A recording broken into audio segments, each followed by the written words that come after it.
going, men! Pull hard! There it is! Through the fog!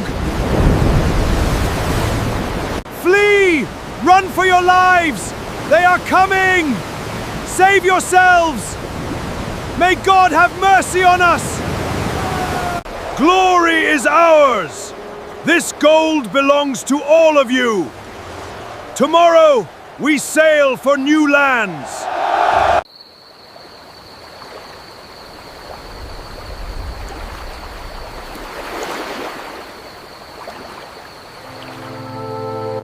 Hey buddy, welcome back. Go ahead and get comfortable. Settle into the blankets, sink into the couch, or just close your eyes wherever you happen to be right now. There is nowhere else you need to be for the next little while. Tonight we are going to slow everything down, and I am going to take you somewhere far from here. Somewhere cold and quiet and 1,000 years old. I want you to imagine a coastline, not a warm one. A gray northern coastline where the water is the color of steel and the wind never really stops moving. It is early morning, sometime near the end of the 8th century.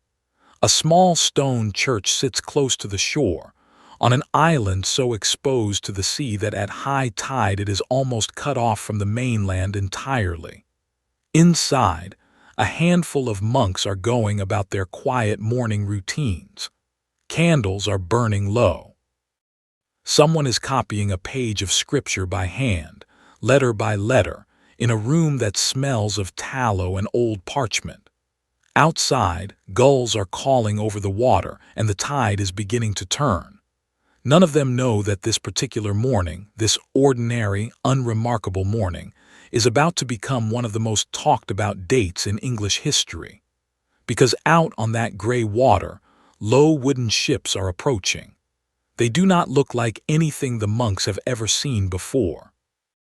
Long, narrow, with a single striped sail and a carved prow rising out of the mist like the neck of some sea creature. The men inside them are not traders. They have not come to worship, or to talk, or to buy anything at all. By the time the sun goes down that day, the world will already be a little different than it was the night before. And the word that people across Europe will begin to whisper, with a mixture of fear and fascination, is a word that has survived all the way to your living room tonight. Viking. Here is the strange part, though, the part almost nobody stops to think about. That word Viking was probably never something these people called themselves. Not as a nationality, not as an identity you were born into.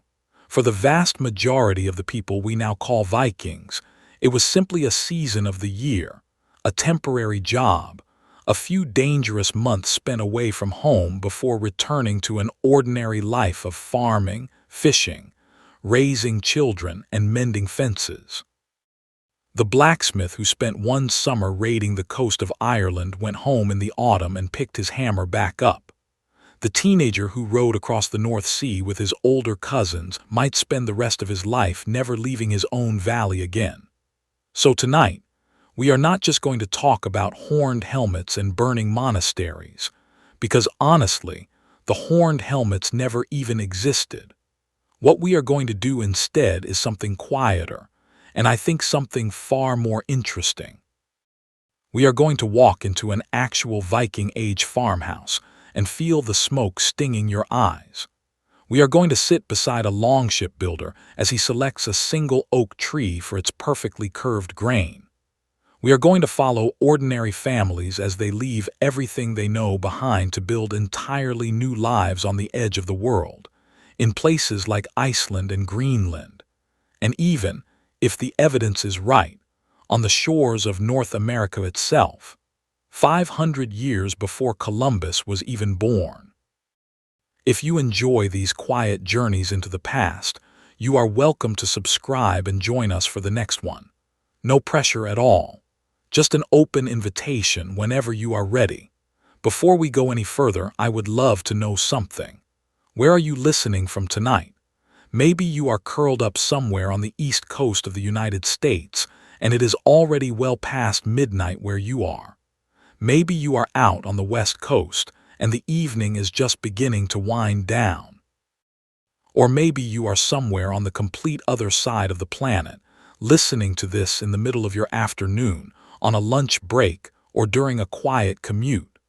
Wherever you are, whatever time it happens to be for you, go ahead and leave a comment and let me know. I always like picturing exactly where these stories are landing. And if you already know a little something about the Vikings, I would genuinely like to hear it. Maybe you have Scandinavian ancestry yourself. Maybe you visited a Viking museum once in Oslo or York or Dublin.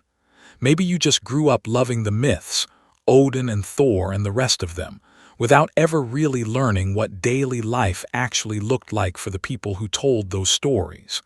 Whatever your connection is, drop it below. I read these more often than you might think. Now, tonight is not going to be a simple list of raids and battles. Those things happened, certainly, and we will spend time with them, because you cannot understand this story honestly without understanding the violence that came with it. But raiding was only ever a small slice of what the Viking Age actually was. For roughly 3 centuries, the Norse peoples of Scandinavia were farmers first, sailors second, and warriors only when circumstances demanded it. They were remarkable shipbuilders, patient traders who carried goods along rivers stretching all the way to Baghdad, skilled poets who could recite entire family histories from memory, and settlers who pushed further into the unknown than almost anyone else in the medieval world dared to go. So tonight, we are not simply going to look at the dates and the rulers. We are going to walk through the streets of a Viking Age trading town, listening to merchants haggle over amber and walrus ivory. We are going to enter the homes, ducking under low doorways into rooms lit by a single central hearth. We are going to sit with the people who actually lived through this world and try to understand what an ordinary morning, an ordinary meal, an ordinary winter actually felt like for them. Let the fire in your mind burn low. Let your body sink a little heavier into wherever you are resting. And let's go inside. The land that made them. To understand why the Viking Age happened at all, we first need to understand the land itself, because almost nothing about this story makes sense without it. Scandinavia is not a gentle place. It is a long, broken peninsula and a scattering of islands, pressed up against the edge of the Arctic, where winter can swallow half the year and daylight in December sometimes amounts to only a few pale hours before the darkness returns. Picture the geography for a moment. Norway is mostly mountain and fjord, a coastline so jagged and carved by ancient glaciers that a map of it barely makes sense at first glance. Deep blue-green fjords cut miles inland, walled in by cliffs that rise straight up out of the water. Farmland in Norway exists in narrow pockets, thin shelves of soil squeezed between the rock and the sea, and a farmer might have only a few flat acres to work with before the land simply tips upward into stone. Sweden, further east, is gentler in places, thick with pine and birch forest, dotted with lakes that freeze solid enough to walk across for months at a time. Denmark, softer still, is closer to the flat farmland of continental Europe, which is part of why it would eventually become the most densely populated and politically organized of the 3 Viking homelands. What all 3 regions share, however, is scarcity. Good farmland was limited, and it did not become more available as families grew. Under Norse inheritance customs, land was often meant to stay within a family, passed down through specific lines, which meant that as generations passed and families expanded, there were more sons than there was land to give them. A young man born as the 3rd or 4th son of a modest farmer in a Norwegian fjord valley might grow up watching his older brothers inherit everything worth having, while he was left to find some other way to build a life for himself. This single detail, land scarcity colliding with a growing population, is one of the quiet engines that historians believe helped push the Viking Age into motion. It was not the only cause, and we will come back to the others, but it is worth sitting with for a moment because it reframes the entire story. The Vikings did not simply wake up one day and decide to conquer the world. Many of them were, at their core, people looking for opportunity, land, and a future they could not otherwise find at home. There is something else the landscape gave them, something just as important as scarcity, and that is the sea itself. If you look at a map of Scandinavia, you notice something immediately. Almost nowhere in this region is very far from water. The fjords of Norway are essentially highways carved directly into the mountains. The islands of Denmark are stitched together by narrow straits. Even deep inland in Sweden, an enormous network of lakes and rivers connects communities that might otherwise feel completely isolated from one another. For people living in a landscape like this, the sea was never something frightening or foreign the way it might have felt to a farmer in the middle of continental Europe. It was simply how you got anywhere. Children in coastal Norway likely learned to handle a small boat around the same age children elsewhere learned to ride a horse or handle farm tools. The rhythms of tide and wind were as familiar to them as the rhythms of planting and harvest were to a farmer further south. This matters enormously because it means that by the time the 8th century arrived, the Norse peoples already possessed two things that most of the rest of Europe simply did not have in the same combination. They had generations of accumulated boat-building knowledge, quietly refined over centuries of coastal travel and fishing. And they had, in a meaningful number of their young men, very little to lose and a genuine reason to look outward. There is a detail here that is easy to overlook, and it deserves a moment of attention. For most of their early history, the Norse peoples were not primarily thought of by their neighbors as warriors or raiders at all. Archaeological evidence and the accounts of neighboring peoples, including the Franks and the Anglo-Saxons, describe earlier contact with Scandinavian traders, not conquerors. Amber, furs, walrus ivory, and whetstones moved south along established trade routes for generations before the first recorded raid. The knowledge of European coastlines, monasteries, and undefended settlements that would later make Viking raids so devastatingly effective did not appear out of nowhere.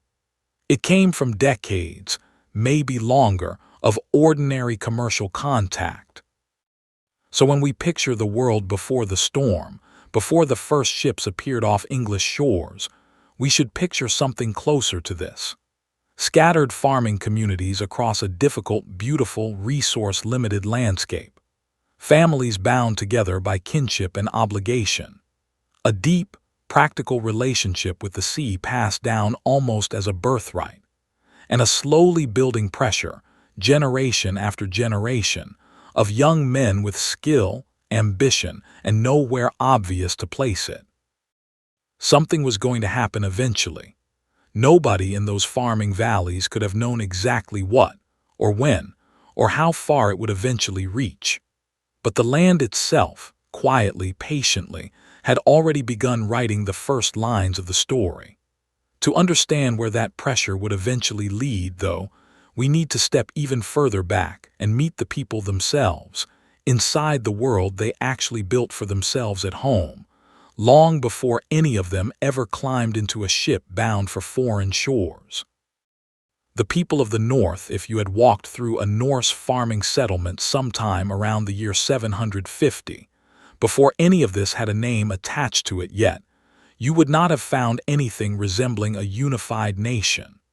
There was no country called Norway in the way we think of countries today, no single king ruling over all of Sweden, no central government issuing laws across Denmark. Instead, you would have found something closer to a patchwork. Dozens, even hundreds, of small chiefdoms and regional territories, each centered around a powerful local family, each fiercely protective of its own land and its own honor. Society in this world was built around a few key layers, and understanding them helps everything else about Viking life make sense.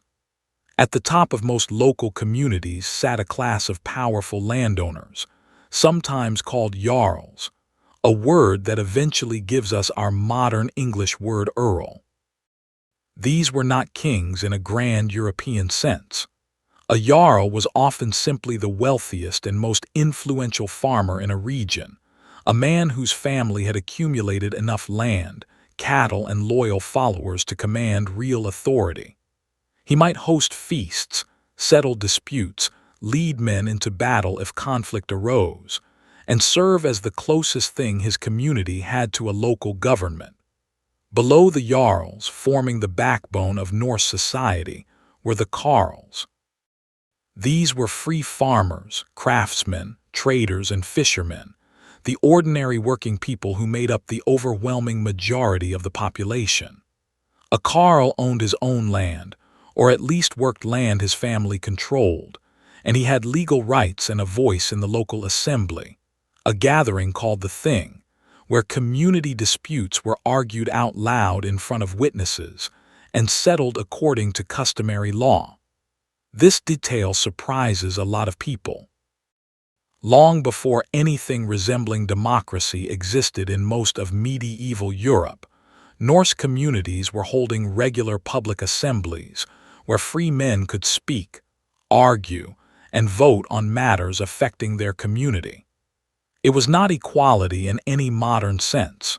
Women and enslaved people were excluded from full participation, but it was a remarkably participatory system for its time.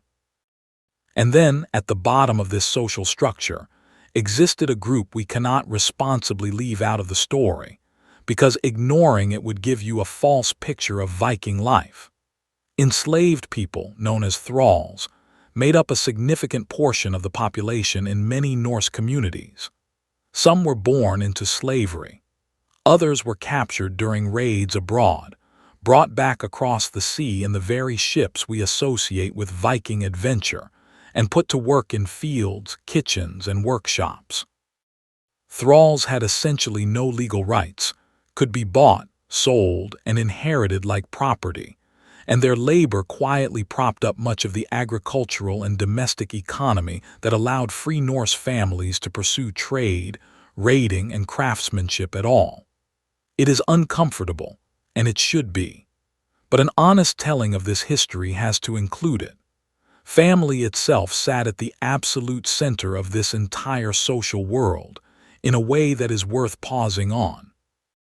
In a society without police forces, without centralized courts in the modern sense, without any of the institutions we now rely on to keep order, your family was your protection. If someone wronged you, your family was expected to seek justice on your behalf, sometimes through the formal proceedings of the Thing, sometimes, if things escalated, through blood feud. This is part of why Norse poetry and saga literature, composed and passed down over generations, so often reads like an extended genealogy wrapped around dramatic stories. Knowing exactly who your ancestors were, going back many generations, was not simply a matter of pride. It was practical information. It told you who owed you loyalty, who you owed loyalty to in return, and who might be called upon to stand beside you if trouble ever came to your door. Names themselves reflected this world closely. A person was typically known not just by their given name, but by their relationship to their father, a naming pattern called a patronymic. A man named Erik, son of a father named Thorvald, would be known as Erik Thorvaldsson. His sister might be Ingrid Thorvaldsdottir. There were no permanent family surnames passed down the way we use them today. Each generation essentially reset, tied directly to the name of the parent, which meant that within just a couple of generations, an enormous, interconnected web of family relationships stretched across an entire region, remembered carefully, recited at feasts, and woven into the sagas that would eventually preserve this world for us centuries later. Marriage, too, functioned differently than many people assume. Norse marriages were frequently arranged, often as much a matter of family alliance and economic strategy as personal affection, though evidence from sagas and legal records suggests genuine partnership, and even romantic attachment were valued within those unions as well. We will spend more time later tonight specifically inside the lives of Norse women, because their legal standing, property rights, and daily responsibilities were, in several important ways, more substantial than many people expect from a society this far back in history. What becomes clear, the more you look closely at this social structure, is that Viking Age Scandinavia was not a chaotic free-for-all of random violence, whatever popular imagination might suggest. It was a highly structured, deeply relational society, built on land, family, obligation, and a working system of law and public assembly. The raiding, when it eventually came, did not emerge from lawlessness. It emerged from a very organized, very tightly bound world, one where ambitious young men, often younger sons without land of their own to inherit, began looking outward across the water for opportunities their own structured society simply could not offer them at home. To really understand what these people carried with them when they eventually did sail abroad, though we need to step inside one more place first. Not the assembly, not the battlefield, but the home itself, on an ordinary evening with the fire burning low and the whole family gathered close against the cold. An evening inside the Longhouse. Let's go inside. I want you to picture a Norse farmstead on a cold evening, somewhere in western Norway, sometime in the early 9th century. The sun set hours ago. Outside, the wind is moving through bare trees, and somewhere in the darkness a dog is barking once, then settling back down. The main building of the farm, the Longhouse, sits low and solid against the hillside, its roof steeply pitched to shed rain and snow, its walls built from a mixture of timber, stone, and packed earth, sometimes with an outer layer of turf that would have made the whole structure look, from a distance, almost like a long green mound rising gently out of the landscape itself. Step through the low doorway, and you would need to duck your head, because Norse builders made entrances deliberately low, partly to conserve heat, and partly, some historians suggest, as a subtle defensive feature, forcing anyone entering to lower their guard and their weapon for a moment as they cross the threshold. Inside, the space opens into a single long room, sometimes 60 or 70 feet from end to end, though far more modest homes existed too. The air is warm, thick with wood smoke, and dim, lit only by the glow of a central hearth running down the middle of the floor and a handful of small oil lamps burning fish oil or animal fat, their light flickering low and orange against timber walls blackened by years of smoke. The hearth is the true center of this world, in every sense. It provides heat against a climate that could turn brutal within hours. It provides light for the evening's work. And it is where cooking happens, an iron cauldron hanging from a chain above the flames, filled tonight perhaps with a thick stew of barley, dried peas, and whatever meat or fish the family had preserved from the last slaughter or catch. Smoke rises up and drifts out through a small opening in the roof, since chimneys as we understand them did not really exist yet in most Norse homes. If you have never spent time in a room heated entirely by an open fire, it is worth imagining honestly. Your eyes might sting a little. Your clothes would carry the smell of wood smoke for days. This was simply the ordinary experience of an evening at home. Along both long walls of the house run raised wooden platforms, covered in furs and woven wool blankets.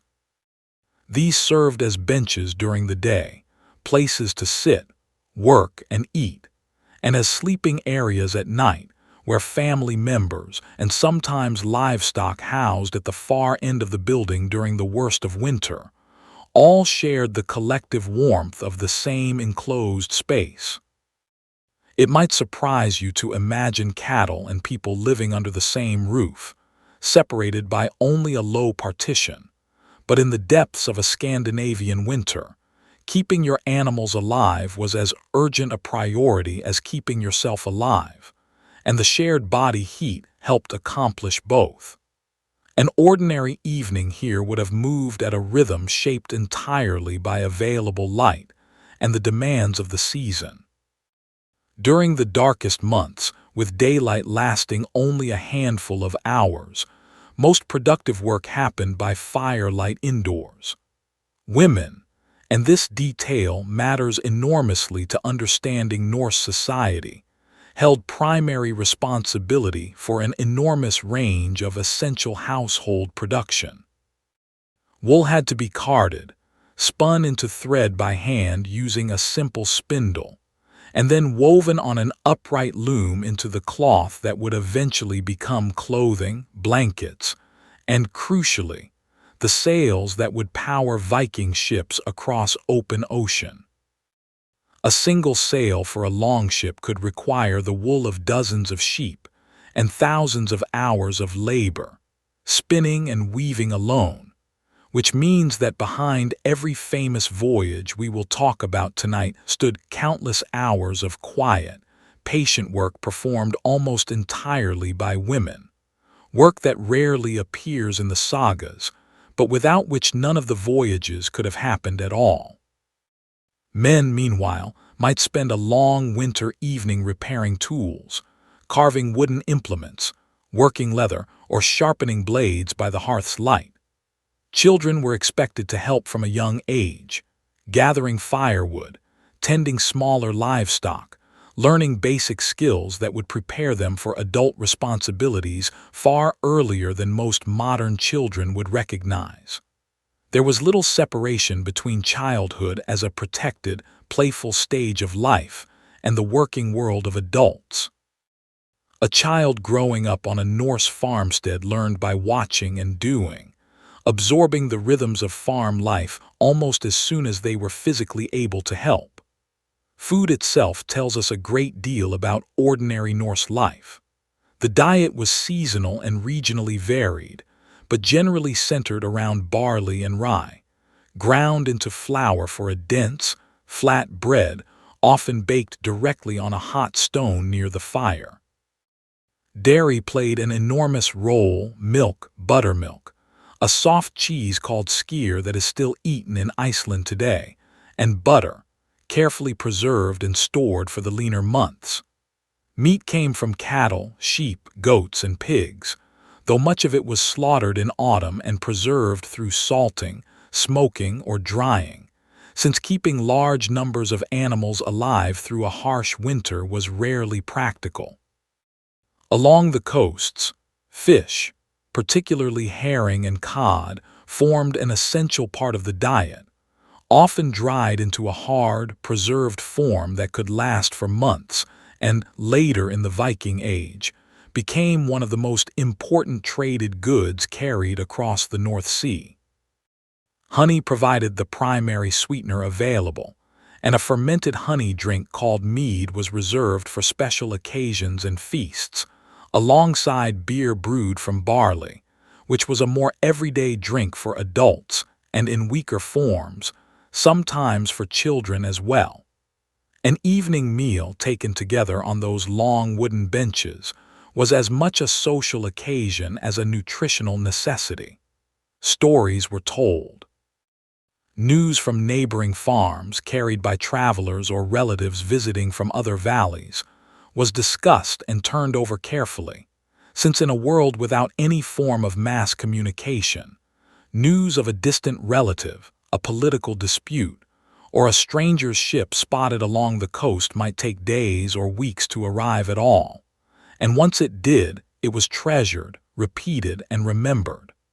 What strikes most people, once they picture this world clearly, is how ordinary it feels. Family gathered close against the cold, work done by firelight, food shared at the end of a long day, stories exchanged before sleep. This is the actual texture of Viking life, the daily reality that the overwhelming majority of Norse people experienced for the overwhelming majority of their lives. The raiding, the distant voyages, the violence that eventually made this culture famous across Europe, all of it grew outward from evenings exactly like this one, from families exactly like this one, sitting together in the warm, smoky dark, listening to the wind outside and waiting for the coming of spring. And when spring finally did arrive, there was one particular skill, quietly perfected over generations in workshops, just like the ones attached to this very farmstead, that would soon carry these ordinary families further from home than almost any other people in the medieval world dared to travel. The ship that changed everything. If there is a single invention that made the entire Viking Age possible, it is the ship. Not just any ship, but a very specific design, refined slowly over hundreds of years of Scandinavian boat building, until it became one of the most sophisticated pieces of maritime technology anywhere in the world at that time. To understand why the Vikings were able to do what they did, appearing suddenly on distant coastlines, sailing up rivers deep into the heart of foreign kingdoms, and eventually crossing open ocean to reach lands no European had ever seen before, you have to understand what these ships were actually capable of. Picture a shipyard on a Norwegian fjord in early spring. The work of building a longship began, quite literally, with choosing the right tree. Shipbuilders looked specifically for oak trees with a natural curve in their trunk or major branches, because a single curved piece of timber, cut and shaped along its natural grain, produced a far stronger keel or rib than a straight piece of wood forced into a curved shape. This meant that selecting timber was not a quick task. A master shipbuilder might walk through a forest for days, studying the shape of individual trees, looking for the specific natural curves that would eventually become the backbone of a seaworthy vessel.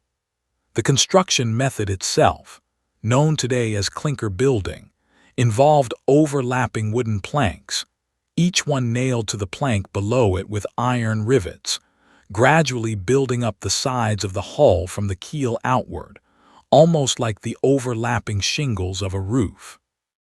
This technique produced a hull that was remarkably light, flexible, and strong all at once. Unlike heavier ships built with different methods, a Viking longship could actually flex slightly as it moved through rough water, absorbing the stress of waves rather than fighting rigidly against them. Sailors who have studied reconstructed longships describe watching the hull visibly twist and bend in choppy seas, a design feature rather than a flaw, allowing the ship to survive conditions that would have shattered a more rigid vessel. There is a detail here that surprises a lot of people. These ships had a remarkably shallow draft, meaning they sat very close to the surface of the water rather than sinking deep below it. This single design choice explains an enormous amount about Viking military and economic success. A longship could cross open, genuinely dangerous ocean water when needed, but it could also sail up shallow rivers, navigate close to unguarded beaches, and even be beached directly onto open shoreline without needing a harbor or dock at all. This meant Viking raiders could strike almost anywhere along a coastline or riverbank with very little warning, appearing suddenly in places that other seafaring cultures, with deeper-hulled ships requiring proper ports, simply could not reach. Different ships served different purposes, and it is worth understanding this variety rather than picturing a single generic Viking ship. The classic warship, the type most associated with raiding, is often called a longship, or, more specifically depending on size, a snekja or a larger drakkar, dragon ship, named for the carved dragon or serpent heads that sometimes decorated the prow, intended partly to intimidate enemies and partly, in Norse belief, to ward off dangerous spirits during the voyage. These vessels were built for speed and shallow water raiding, long and narrow, powered by a combination of oars and a single square sail, and capable of carrying dozens of armed men along with their equipment. Separately, for the long-distance trading and settlement voyages that carried Norse families across the open North Atlantic to Iceland, Greenland, and eventually beyond, a different design was used, a broader, deeper cargo vessel called a nar.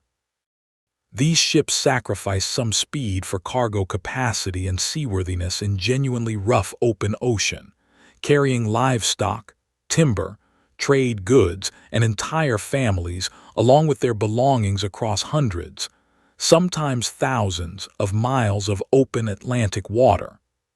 Navigation itself, on these long ocean crossings, relied on a combination of accumulated practical knowledge and careful observation, rather than instruments in any modern sense. Sailors tracked the position of the sun during the day and the stars at night, watched the direction and pattern of ocean swells, observed the flight patterns of seabirds, which often indicated the direction of nearby land, and paid close attention to the color and temperature of the water itself. Some evidence suggests Norse navigators may have used a simple sun shadow device to help track direction, though this remains a subject of ongoing archaeological debate. What is not in doubt is the sheer skill involved. Successfully sailing from Norway to Iceland, roughly 600 miles across open, frequently violent North Atlantic water, without modern instruments, using accumulated generational knowledge and careful reading of natural signs, represents one of the great achievements of medieval seafaring anywhere in the world. The sail itself deserves a moment of appreciation too, because it connects directly back to the women's work we talked about inside the Longhouse. A single large ship's sail, woven from wool, required an enormous, almost staggering amount of labor to produce. Some historians estimate that producing the wool, spinning it into thread, and weaving a sail large enough for an ocean-going ship could take more total hours of human labor than building the wooden hull itself. This means that the great voyages of the Viking Age, the raids, the trading expeditions, the settlement of new lands, all depended just as heavily on the patient, repetitive work of women spinning wool by firelight through long winter evenings as they did on the skill of the men who eventually sailed the finished ship. Building a single longship from selecting the timber to the final launch could take a skilled crew of shipwrights several months of dedicated work, and represented a substantial investment for whichever family, chieftain, or community sponsored its construction. This is worth remembering whenever you picture a Viking raid, because it reframes the entire picture. A raiding voyage was not a spontaneous, chaotic outburst. It was an expensive, carefully planned undertaking, requiring months of preparation, a significant investment of wealth and labor, and a leader capable of assembling and organizing a crew willing to risk their lives on the open sea. Once that ship was finally ready, loaded with provisions, its crew assembled, and the wind finally turning favorable, there was really only one question left. Where would it go, and what would happen when it finally arrived somewhere new? We already know the answer for one particular morning in the year 793, off the northeastern coast of England, at a small, exposed island where a community of monks was just beginning an ordinary day. The morning the world changed, let's return to that island now, the one we visited briefly at the very beginning of tonight's journey. Lindisfarne, sometimes called Holy Island, sits just off the northeastern coast of England, connected to the mainland only by a causeway that disappears completely beneath the tide twice a day. In the late 8th century, it was one of the most important religious centers in the entire British Isles, home to a monastery founded generations earlier by Irish monks, and by 793 it held a substantial collection of religious treasures, illuminated manuscripts, gold and silver ornaments, and a community of monks who had, for generations, lived a life of quiet devotion in a place they believed was protected, both by its remoteness and by the sanctity of its purpose. Nothing in the historical record suggests the monks of Lindisfarne had any real warning. Monasteries throughout early medieval Europe were, in a practical sense, undefended. They had no walls built for military purposes, no standing force of armed guards, because the entire concept of a religious community depended on the assumption that its sacred status alone provided sufficient protection. This assumption had held for centuries. On the morning of June the 8th, 793, it collapsed within a matter of hours. The Anglo-Saxon Chronicle, one of our primary written sources for this event, describes the attack in language that still carries real weight more than 12 centuries later. It speaks of fierce, foreboding omens that had appeared earlier that year, including whirlwinds and what witnesses described as fiery dragons seen flying through the sky. Omens the chronicler connects directly to the disaster that followed. Whatever these earlier sightings actually were, likely some combination of unusual weather and later retrospective storytelling, the raid itself needed no supernatural embellishment to shock its contemporaries. The chronicle describes the slaughter of monks, the plundering of the monastery's treasures, and the desecration of its altars, calling it an act of such violence that nothing like it had been seen in Britain before. A letter written shortly afterward by Alcuin of York, one of the most respected scholars in Europe at the time and a former member of the Lindisfarne community himself, captures the genuine sense of shock felt across educated Christian Europe.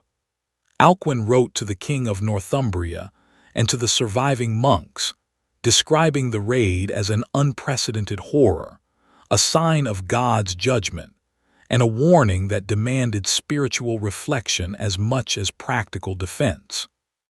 His words traveled across the continent, copied and shared among churchmen and scholars, which is part of why Lindisfarne became so firmly fixed in European memory as the symbolic beginning of the Viking Age, even though, as we discussed earlier, Norse traders and sailors had almost certainly been in contact with the outside world for some time before this particular raid. What made this attack so effective, beyond simple surprise, was precisely the ship technology we just spent time understanding. A longship's shallow draft allowed the raiders to approach directly, quickly, and quietly, beaching close to the monastery itself, rather than requiring a harbor that might have given the community advance warning. The raid itself was almost certainly brief, a matter of hours rather than days, focused on seizing portable wealth, gold, silver, fine textiles, and likely also taking captives, since the slave trade, uncomfortable as it is to sit with, was a genuine and significant part of the Viking economy from very early in this period. And then, just as quickly as they arrived, the raiders were gone again, back out to open water before any organized resistance could possibly be assembled. It is worth pausing here to think honestly about what this meant for the people actually living through it, rather than simply treating Lindisfarne as a dramatic historical headline. For the monks who survived, this was almost certainly one of the most traumatic events of their entire lives, a violent intrusion into a place they had believed was safe, carried out by people whose language, appearance, and beliefs were entirely unfamiliar to them. For communities up and down the coast of Britain, and soon after, Ireland and the Frankish territories of continental Europe, news of the raid, traveling slowly by word of mouth and letter over the following weeks and months, introduced a new and genuine fear into daily life. A watchtower kept along a vulnerable stretch of coastline, a monastery moving its most valuable treasures further inland, a community establishing new emergency signals to warn neighboring settlements if strange ships were spotted approaching. These practical, quiet adjustments to daily life, happening in villages and religious communities across an entire region, tell us just as much about the real impact of the Viking Age as the raids themselves do. Lindisfarne was, importantly, only the beginning, not an isolated event.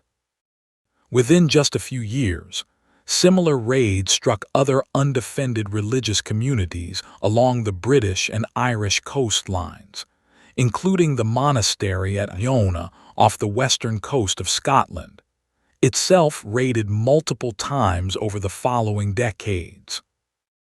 Ireland, in particular, would experience sustained Viking activity throughout the 9th century, with raiders eventually establishing permanent, fortified trading settlements along the Irish coast, including one that would grow, over time, into one of medieval Ireland's most important cities.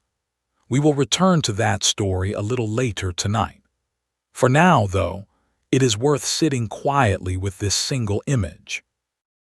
An ordinary religious community, going about an ordinary morning, suddenly and violently interrupted by ships arriving from a world they barely knew existed. It was, in a very real sense, the moment two separate worlds, the structured, literate, deeply Christian world of early medieval Europe, and the equally structured but entirely different, seafaring pagan world of Scandinavia, collided directly for the first time in a way that could not be ignored or forgotten.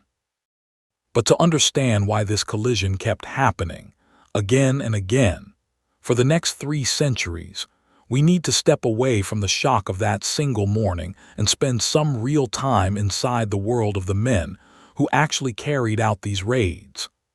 Not as distant, faceless attackers, but as individuals shaped by a very specific culture of honor, reputation, and warfare that made this way of life make sense to them. The warrior's world, when most people picture a Viking warrior, a very specific image tends to come to mind, a towering figure in a horned helmet, screaming into battle. It is worth clearing that image away gently, because it is almost entirely a later invention. There is no solid archaeological evidence that Viking warriors ever wore horned helmets into combat. The image seems to have originated centuries later, largely through 19th century Romantic art and costume design for opera, and it stuck so firmly in popular imagination that it has never really left.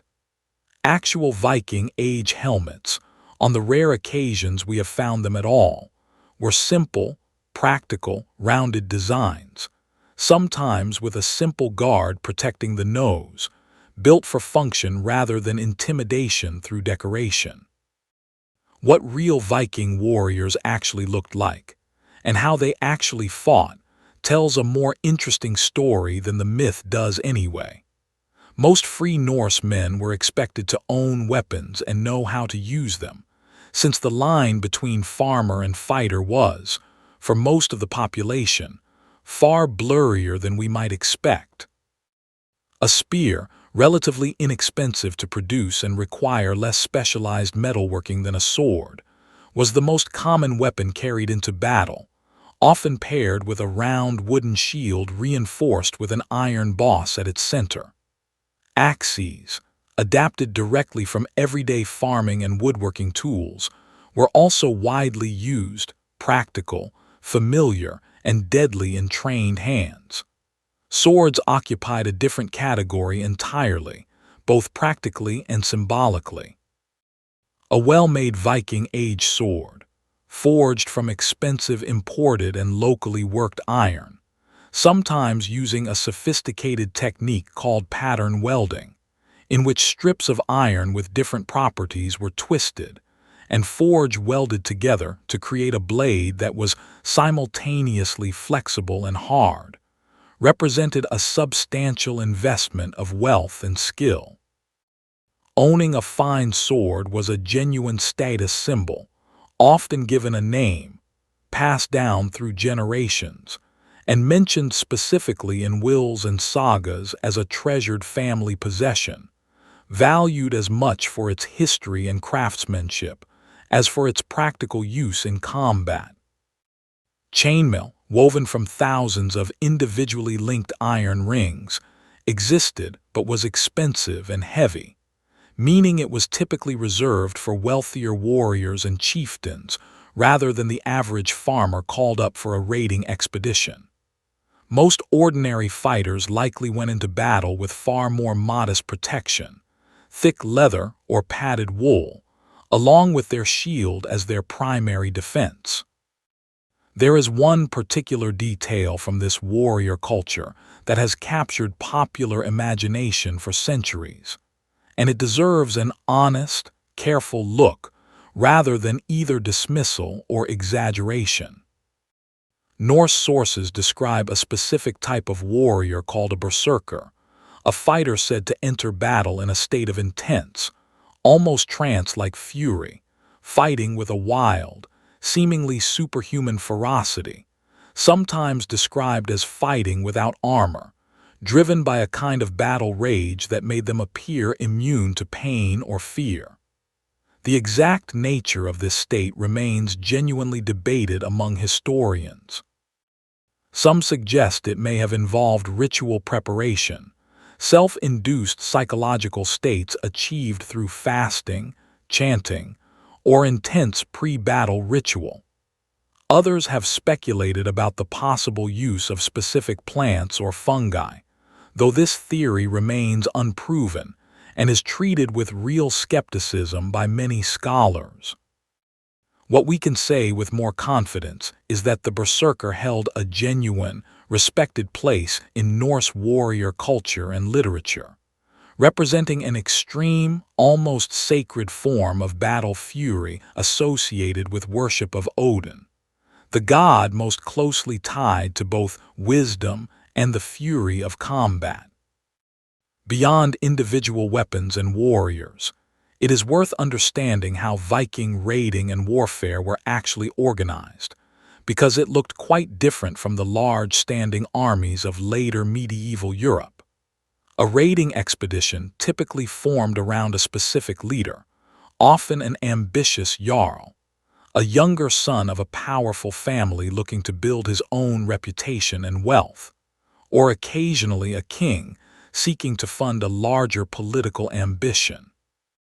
This leader would recruit a crew, sometimes relatives and neighbors from his own local community, sometimes experienced raiders drawn from a wider region by reputation alone, promising a share of whatever wealth the expedition managed to capture.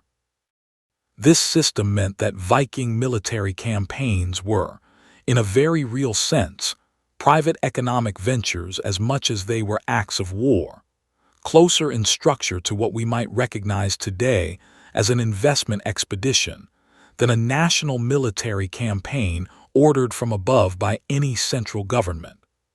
Honor and reputation mattered enormously in this warrior culture, arguably more than almost anything else.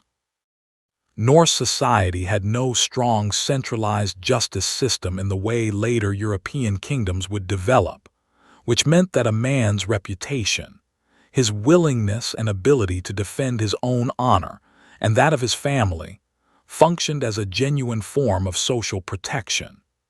Being seen as weak, or failing to respond appropriately when insulted or wronged, carried real social and even physical danger, since it invited further disrespect and exploitation from rivals.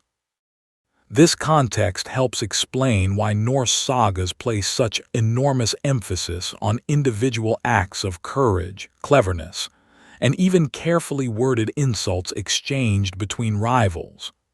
Poetry itself, in this culture, was not simply entertainment.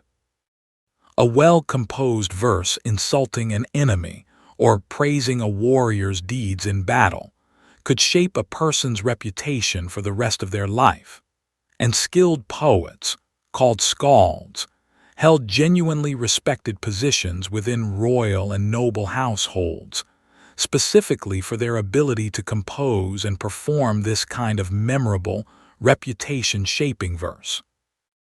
It is worth remembering, too, as we sit with this warrior culture, that the vast majority of Norse men who ever picked up a weapon were not professional soldiers in any modern sense. They were farmers who might spend a single summer raiding before returning home to bring in a harvest. They were fathers who wanted to secure enough wealth to provide a proper inheritance for their children.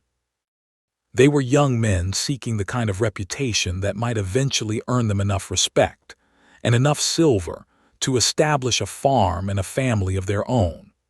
The violence, when it came, was real, and we should not soften it or excuse it. But it existed within an entire structured world of values, obligations, and very human ambitions, not as random chaos, but as one part, sometimes a brutal part, of a much larger and more complicated way of life. There is another part of that larger life, though, that deserves just as much attention as the warriors do, and it is a part that popular imagination has historically overlooked far too often.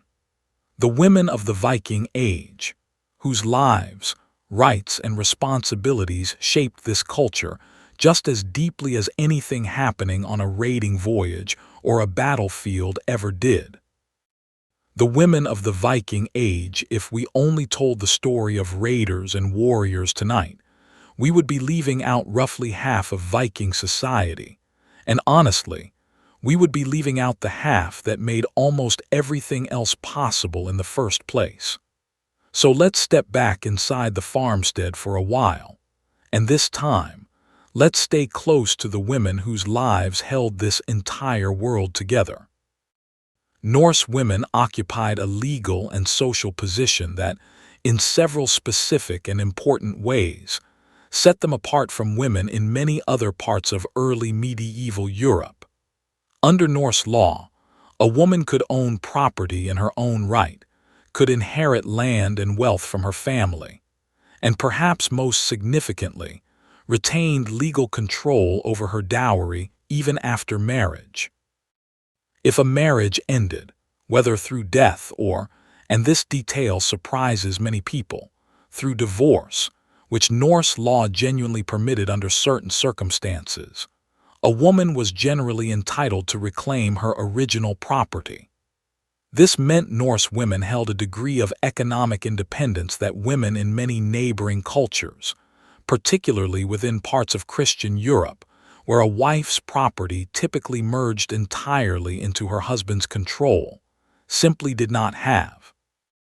Marriage itself, as we touched on earlier, was often arranged, negotiated between families with real attention paid to wealth, land, and social standing, much like marriage across most of the medieval world. But the sagas, along with legal records and rune stone inscriptions left behind by grieving husbands and children, suggest something more complicated and more human than a purely transactional arrangement.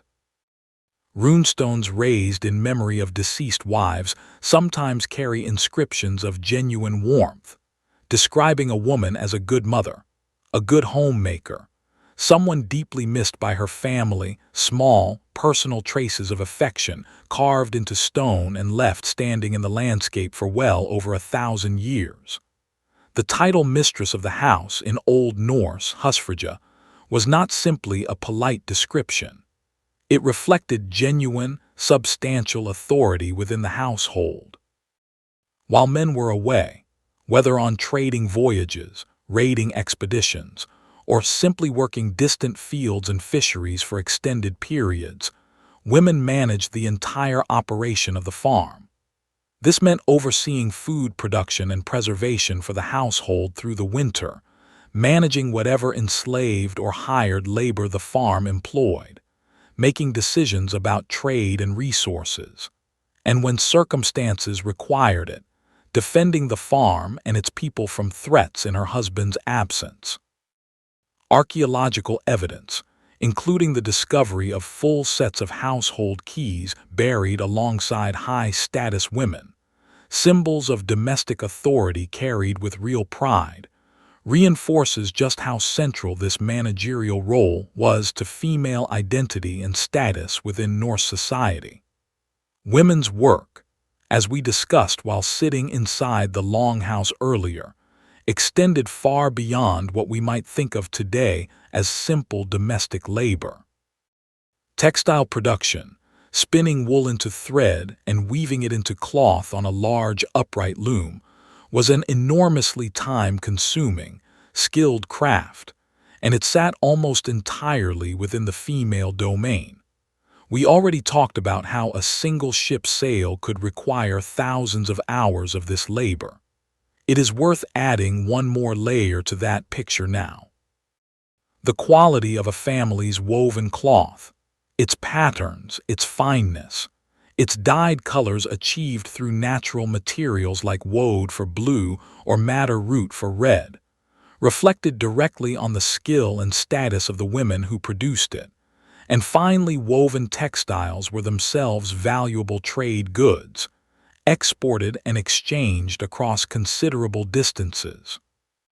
There were exceptions to the more typical domestic roles as well, and archaeology has, in recent years, forced historians to reconsider some long-held assumptions. A well-known burial excavated in Birka, Sweden, contained a body buried with a full array of weaponry, including a sword, an axe, arrows, a spear, and even gaming pieces suggesting knowledge of strategic tactics, alongside 2 horses. For many decades, this grave was simply assumed to belong to a male warrior, based entirely on the nature of the burial goods. A more recent DNA analysis, conducted using modern genetic testing methods unavailable to earlier archaeologists, determined that the skeletal remains were biologically female. This finding sparked genuine, serious academic debate that continues today, about how common female warriors may have actually been within Norse society, whether this particular burial represents an unusual individual case or reflects a broader, previously overlooked pattern. It is honest to say that we do not yet have a fully settled answer, and any responsible telling of this history should present it as an open, actively researched question, rather than a settled fact in either direction. What is much better documented, and just as fascinating in its own right, is the existence of a distinct category of Norse religious and magical practice called seidr, a form of ritual magic and prophecy that was primarily, though not exclusively, practiced by women known as völvur or seeresses. A völva held a genuinely respected, sometimes feared position within Norse communities, traveling between farms and settlements to perform rituals meant to foretell the future, offer guidance, or influence fate itself. Archaeological burials associated with these women sometimes include elaborate staffs, believed to be symbolic tools of their craft, along with other ritual objects, suggesting a role that carried real spiritual authority within a broader religious worldview we will spend more time exploring shortly.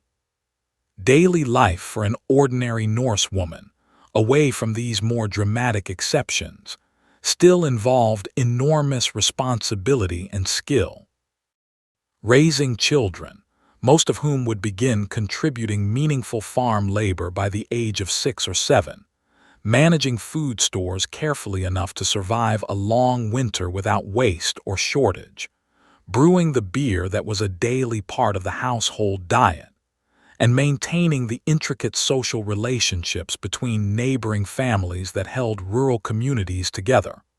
All of this fell substantially within the female sphere of Norse life. It was demanding, essential work, and without it, none of the voyages, none of the raids, none of the trade expeditions we spend so much time discussing when we talk about the Vikings could have happened at all. With this fuller picture now in place, the farmstead, the family, the warriors, and the women who managed daily life while men were away, we are ready to follow these ships back out onto open water again. Because raiding, as dramatic and memorable as it was, represents only one part of what these voyages actually accomplished. There was another force driving Norse ships across the water just as powerfully as raiding ever did, and it would eventually connect Scandinavia to a trading network stretching further than almost anyone at the time could have imagined. The long road east while the raids on Britain and Ireland were shocking Western Europe. A very different kind of Norse expansion was quietly unfolding much further east, one that involved far more trading than raiding, and that would eventually connect Scandinavia to two of the greatest cities in the medieval world. This is the story of the Rus, Norse traders and settlers, primarily originating from what is now Sweden, who pushed eastward across the Baltic Sea and into the river systems of what is today Russia, Belarus, and Ukraine. Picture the geography for a moment, because it explains everything about how this expansion actually worked.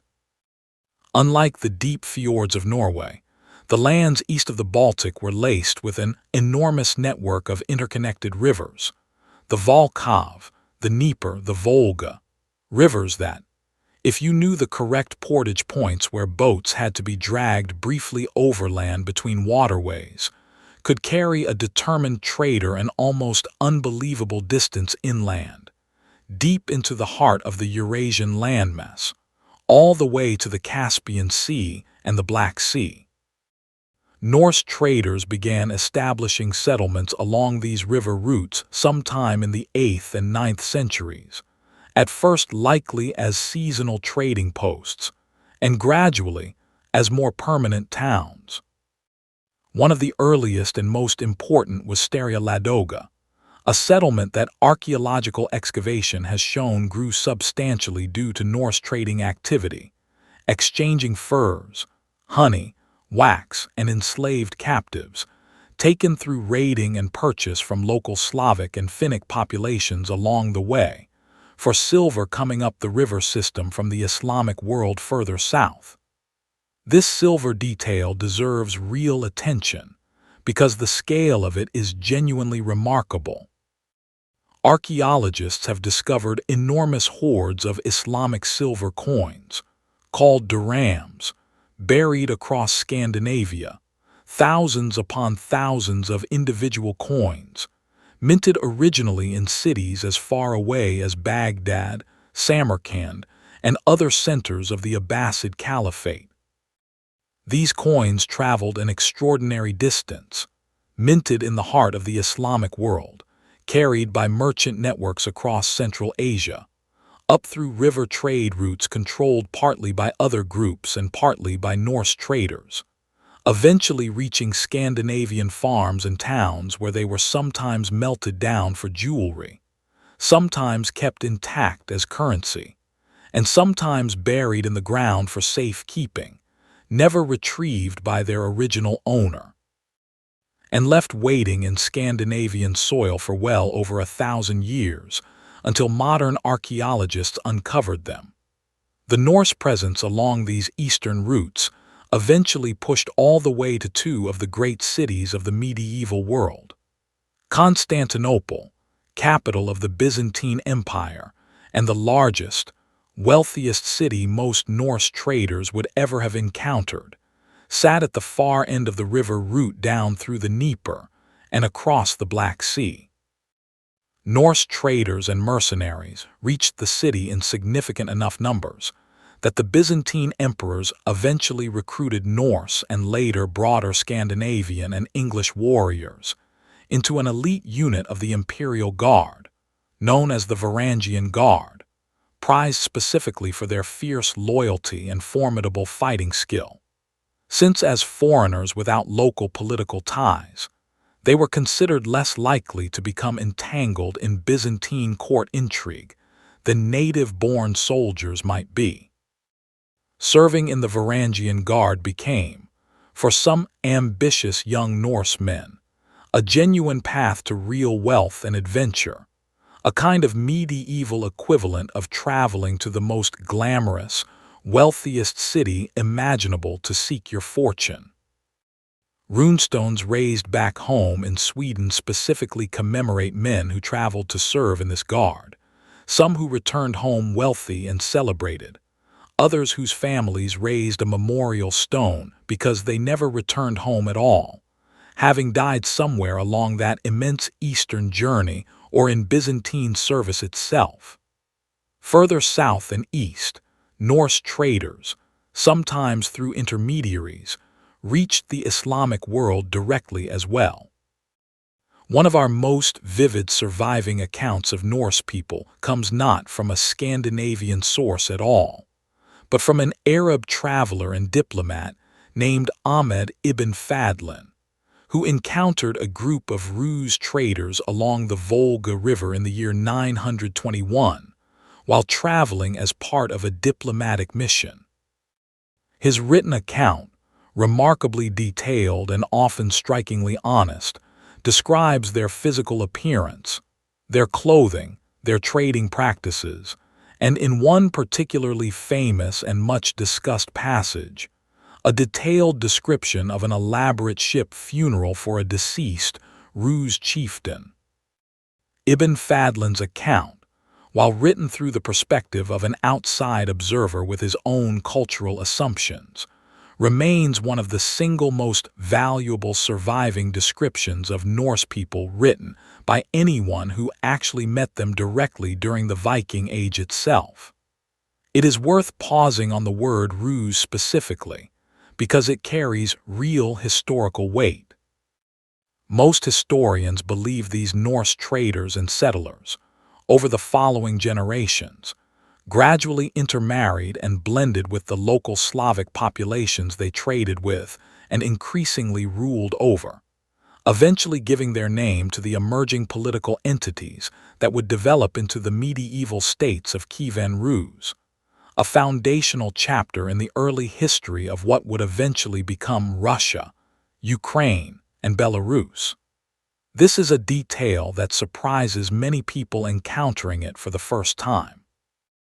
The word Russia itself, at its most distant historical root, likely traces back to this early Norse presence along the eastern rivers.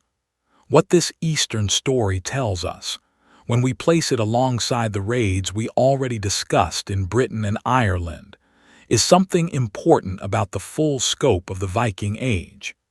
This was never simply a story of violent raiders terrorizing Western Europe. It was simultaneously a story of ambitious traders establishing towns, alliances, and entire political dynasties across an enormous stretch of Eurasia, connecting the quiet farms of Scandinavia to some of the wealthiest, most sophisticated cities on the entire planet at that time.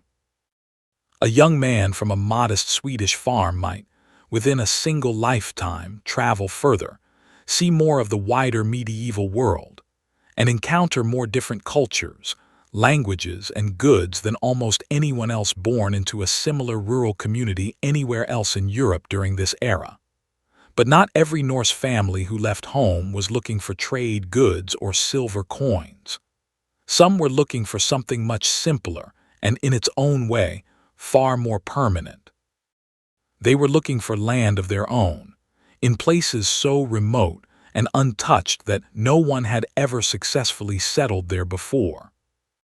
A new land in the ocean somewhere around the year 870, Norse sailors began arriving at an island that, as far as we can tell from the archaeological and written evidence, had no permanent human population at all, aside from a small number of Irish monks who appear to have visited or briefly settled there earlier, seeking solitude for religious contemplation, and who left before large-scale Norse settlement began in earnest.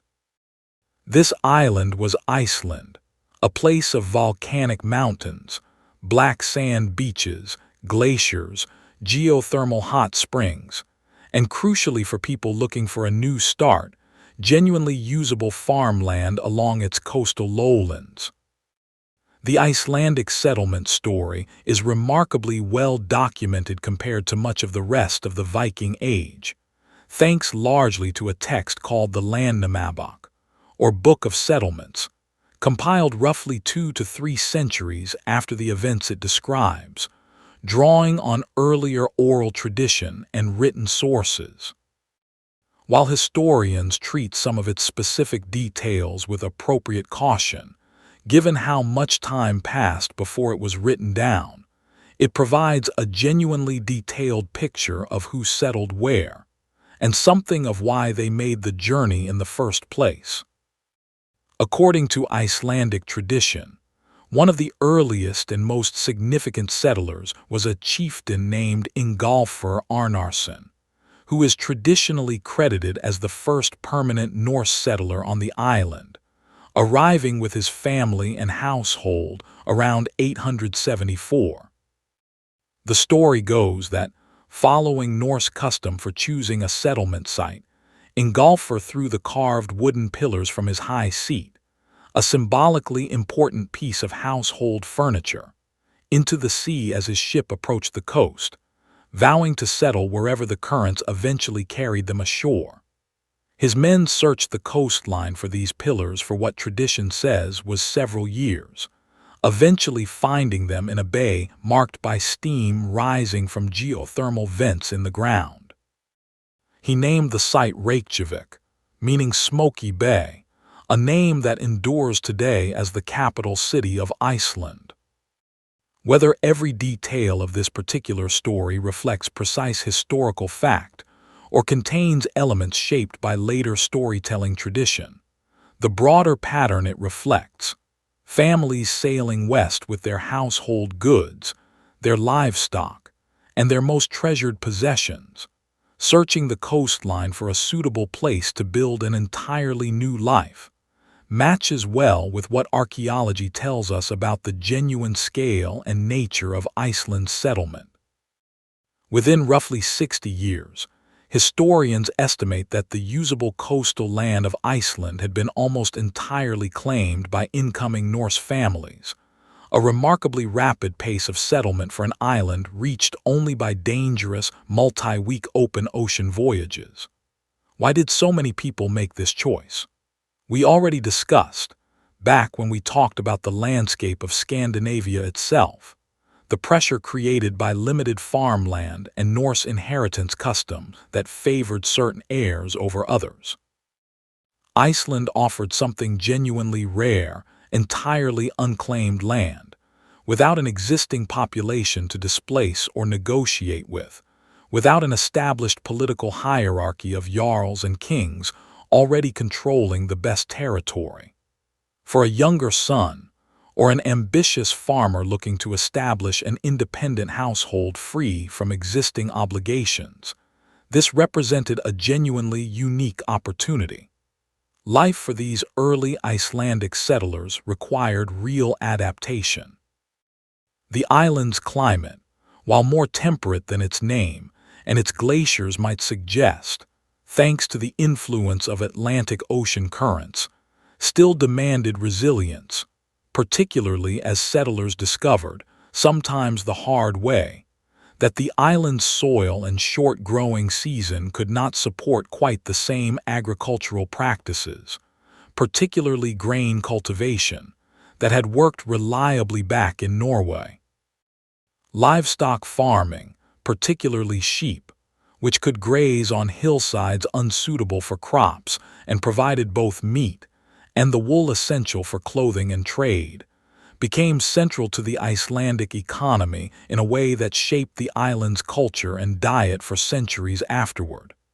Fishing, too, took on enormous importance, given Iceland's position surrounded entirely by rich North Atlantic waters. One of the most remarkable achievements of these early Icelandic settlers deserves particular attention, because it connects back directly to something we discussed earlier tonight, the Norse tradition of public assembly and law. In the year 930, representatives from settlements across Iceland gathered to establish the Althing, a national assembly that met annually at a dramatic natural site called Thingvellir, where a rift valley formed by the meeting of two tectonic plates creates a natural amphitheater in the landscape. Free Icelandic men gathered here each summer to hear legal disputes argued aloud, to pass and refine laws, and to conduct the collective business of a society that had deliberately chosen not to establish a king at all. Iceland functioned, remarkably, as something close to a decentralized commonwealth governed through this assembly system for well over 3 centuries, a genuinely unusual political structure for medieval Europe, and one that some historians consider among the earliest sustained forms of representative governance anywhere in the world, even though, as we noted earlier when discussing Norse society more broadly, full participation remained limited to free men rather than the entire population. The sagas that would eventually make medieval Iceland famous across the world, extraordinary works of prose storytelling composed and written down primarily in the 13th century, describing the lives, feuds, journeys, and dramas of these early settler families, represent one of the great and genuinely unusual literary achievements of the medieval period. Works like Engjall's Saga and Egil's Saga combine historical memory, careful genealogical detail, and compelling narrative storytelling in a way that gives us an unusually intimate, human window into how these settler communities understood their own history, their conflicts, and their values, even accounting for the literary embellishment that inevitably crept in across the generations of oral retelling before these stories were finally set down in writing. Iceland, though dramatic and remote as it was, would not turn out to be the furthest edge of Norse expansion into the Atlantic. Within just over a century of Ingolfur's arrival, another Icelandic settler, driven from his adopted homeland by conflict of his own making, would sail even further west, toward a landmass so cold, so difficult, and so far from anywhere familiar that even naming it would become, in its own quiet way, an act of persuasion. Greenland and the edge of the world, the man's name was Erik Thorvaldsson, though history remembers him by a nickname that has outlasted almost everything else about him, Erik the Red, a name most likely referring to the color of his hair and beard, though perhaps also fitting for a man whose life was defined, at several key points, by violence. According to the Icelandic sagas, Erik's family had already been exiled once before, from Norway itself, following a killing committed by his father. Growing up in Iceland, Erik seems to have inherited something of that same volatile temperament.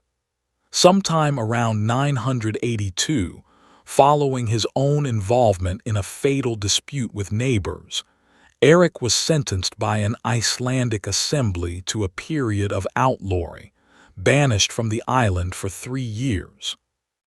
Rather than simply waiting out his exile somewhere quietly, Erik decided to sail even further west, into waters that Norse sailors had occasionally glimpsed but never seriously explored, based on earlier reports of land sighted by ships blown off course.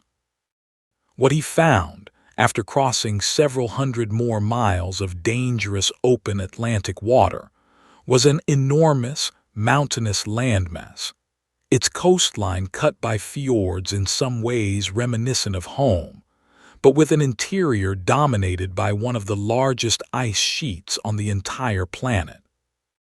Erik spent his 3 years of exile exploring this new coastline, identifying the most habitable fjords along its southwestern edge, areas that, thanks again to the moderating influence of Atlantic currents, offered patches of genuinely usable grazing land despite the landmasses forbidding overall character.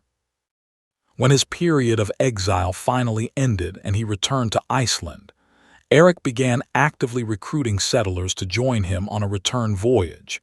And here we encounter one of the more famous pieces of Viking Age marketing, in a sense, because Erik reportedly named this harsh, ice-dominated land Greenland, deliberately choosing an appealing, promising name specifically to encourage other families to take the considerable risk of joining his settlement expedition. It worked.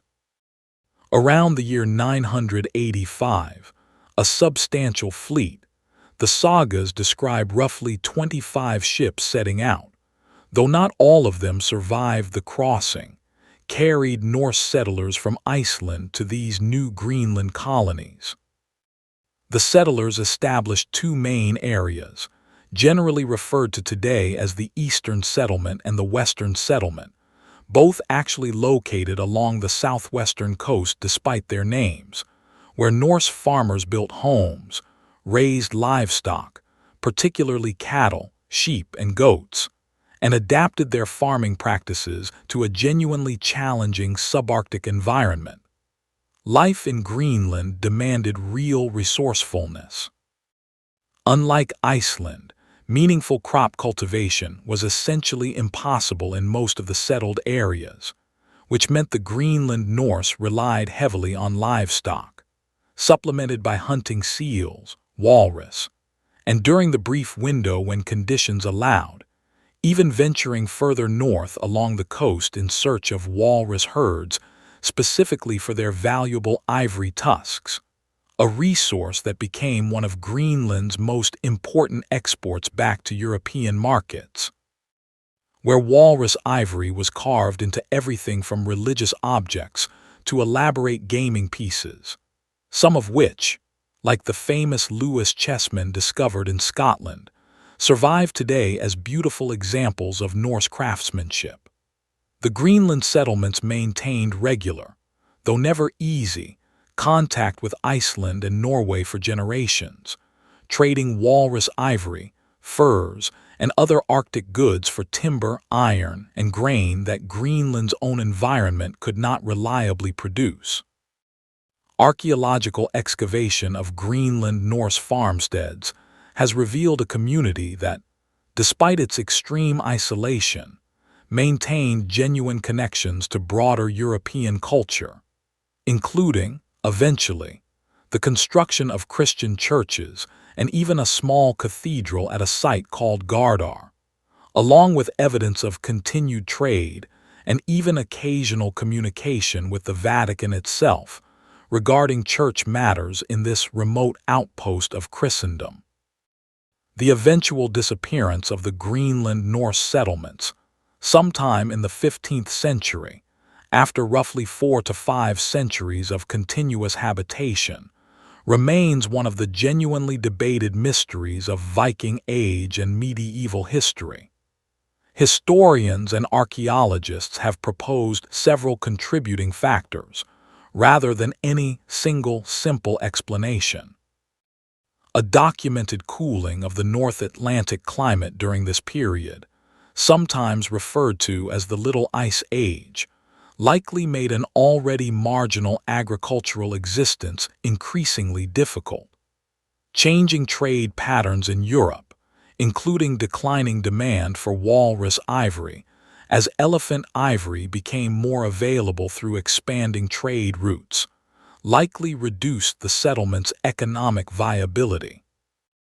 Increased contact, not always peaceful, with indigenous Thule Inuit populations who were themselves expanding into the same coastal regions during this period, may have contributed additional pressure. And the sheer isolation of the settlements, increasingly difficult to reach as trade with Iceland and Norway declined over the centuries, likely left the community without adequate support during periods of genuine hardship. Whatever the precise combination of causes, by some point in the 1400s, the once thriving Norse presence in Greenland had come to an end, leaving behind ruined stone church foundations and farmsteads that archaeologists continue to study today, quiet physical traces of an extraordinary, centuries-long human effort to build a permanent home at the very edge of the habitable world. But Greenland, remarkable as it was, would not turn out to be the final westward step in this story either. From these same Greenland settlements, within just a few years of their founding, Norse sailors would push even further west and would become, as far as the current archaeological evidence allows us to say with real confidence, the first Europeans to ever set foot on North American soil. Vinland, touching a new world around the year 1000, give or take a few years depending on which saga account, and which piece of archaeological evidence you weigh most heavily. A Norse expedition sailing from Greenland reached a coastline that lay even further west, a land the sagas would eventually call Vinland. For centuries, this story existed almost entirely as legend, preserved in two related but distinct Icelandic sagas, the saga of Erik the Red and the saga of the Greenlanders, both composed and written down long after the events they describe, containing details that scholars long treated with real caution, uncertain how much reflected genuine historical memory, and how much had been shaped by generations of retelling. That changed dramatically in the 1960s, when Norwegian archaeologists Helge Ingstad and Anne Stein Ingstad, following clues drawn partly from careful reading of the sagas themselves and partly from local knowledge, discovered and excavated a site at Elance Ox Meadows, on the northern tip of Newfoundland in modern-day Canada. What they found there was unmistakable. The remains of Norse-style turf buildings, construction techniques, and artifacts, including a bronze cloak pin, iron ship rivets, and evidence of iron working, none of which matched indigenous North American cultures of the period, but which matched Norse Greenland and Iceland precisely. Radiocarbon dating, along with more recent and remarkably precise tree ring analysis published in 2021, which was able to identify evidence of a solar radiation event allowing researchers to date specific wood samples from the site to the exact year 1021, confirmed that Norse people had genuinely been present at this location around the turn of the 11th century, roughly 490 years before Christopher Columbus's first voyage across the Atlantic. This makes Elance Ox Meadows the only confirmed Norse settlement site in North America discovered to date, and it stands as solid, physical proof behind at least the core outline of the saga accounts. The sagas themselves describe several separate voyages, led by different members of the same extended family, including Leif Erikson, son of Erik the Red, who, according to the saga of the Greenlanders, was the first to deliberately sail to this new land after hearing reports from an earlier sailor named Bjarni Herjolfsson, who had sighted unfamiliar coastline after being blown off course on a voyage toward Greenland, but had not gone ashore to explore it himself. The sagas describe the expeditions encountering several distinct regions along the North American coastline, given descriptive names: Helluland, meaning land of flat stones, likely corresponding to Baffin Island; Markland, meaning forest land, likely corresponding to the coast of Labrador; and Vinland itself, meaning wine land, a name the sagas connect to the discovery of wild grapes growing in the region, along with what the sagas describe as a mild climate and good grazing land. Features that made it, at least briefly, an appealing prospect for a genuine settlement attempt.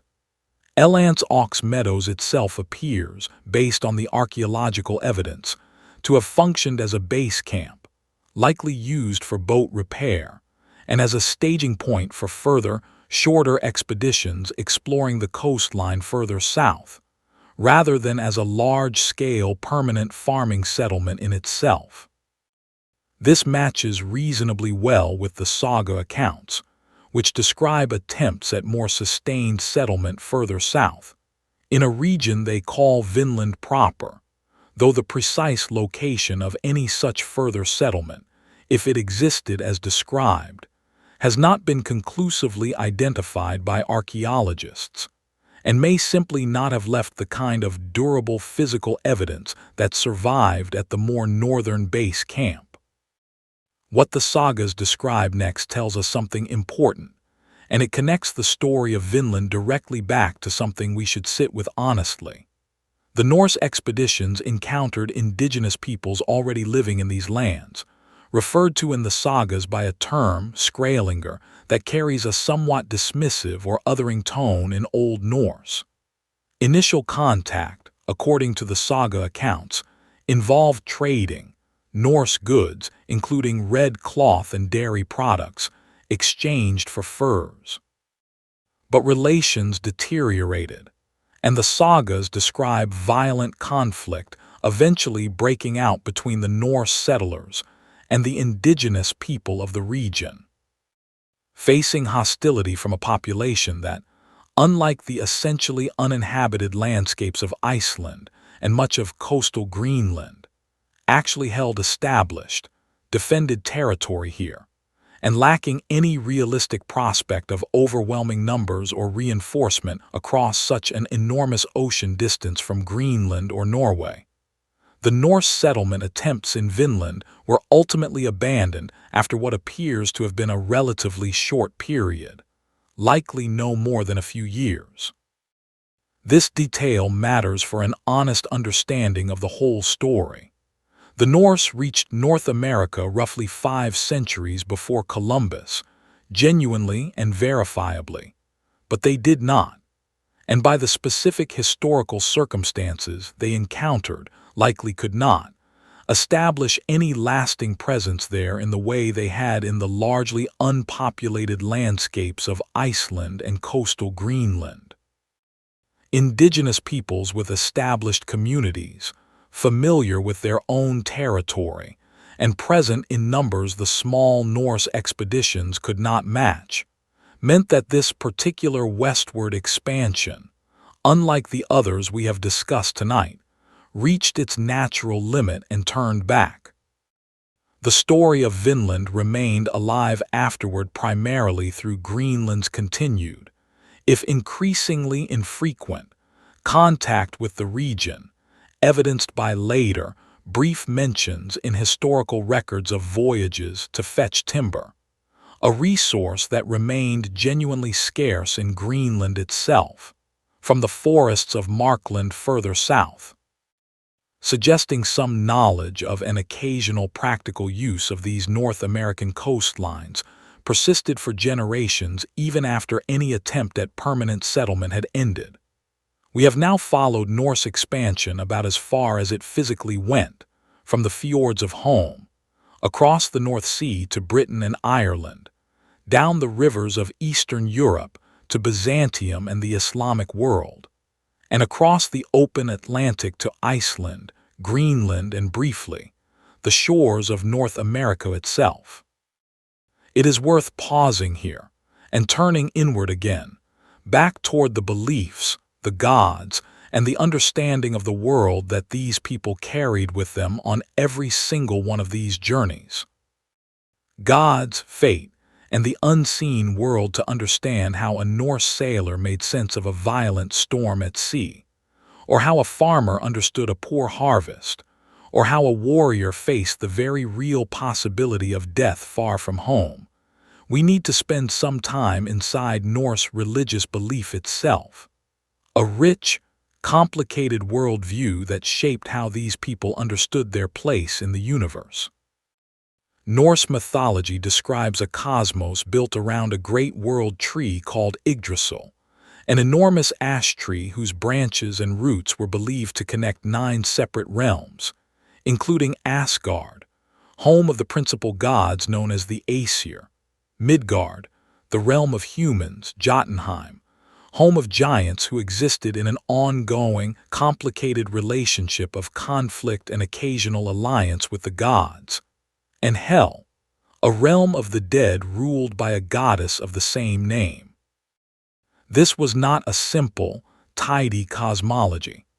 It was layered, sometimes contradictory across different sources, and clearly the product of centuries of oral storytelling and gradual elaboration before any of it was eventually written down.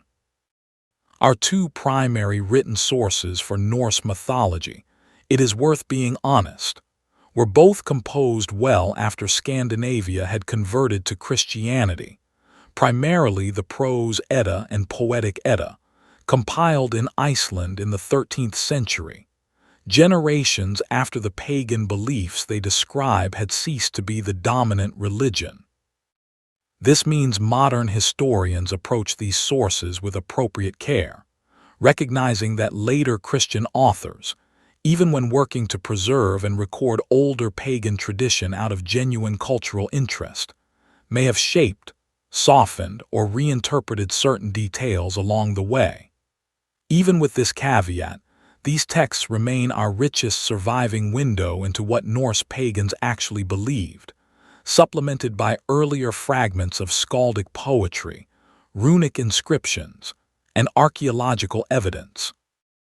The gods themselves were vivid, deeply human figures, admired not for moral perfection, but for specific qualities relevant to the challenges of Norse life. Odin, often called the All-Father, ruled as the chief god, associated with wisdom, poetry, war, and, notably, a restless, ceaseless search for knowledge. A search the myths describe him pursuing at genuine personal cost, including sacrificing one of his own eyes at a sacred well in exchange for wisdom, and hanging himself from Yggdrasil for 9 days and nights in a deliberate act of self-sacrifice to gain knowledge of the runic alphabet. Odin was closely associated with warriors, and Norse belief held that warriors who died bravely in battle might be chosen by Odin's female attendants, the Valkyries, to be carried to Valhalla, his great hall, where they would feast and prepare for a final apocalyptic battle still to come. Thor, Odin's son, wielding his hammer Mjolnir, represented physical strength and, importantly, protection, both of the gods themselves against the giants who continually threatened them, and by extension, of ordinary human communities against chaos and danger. Thor appears to have been an enormously popular god among ordinary Norse people, perhaps even more so than Odin in daily practice, and small hammer-shaped amulets, worn as pendants, have been found across the Norse world in significant numbers, suggesting genuine, widespread personal devotion.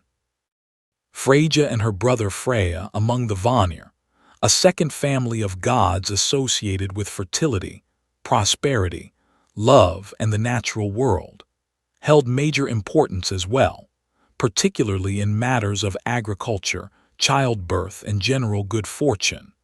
Concerns that mattered enormously to ordinary farming families in a way that the more dramatic, warrior-focused mythology of Odin and Thor perhaps did not touch as directly on a daily basis.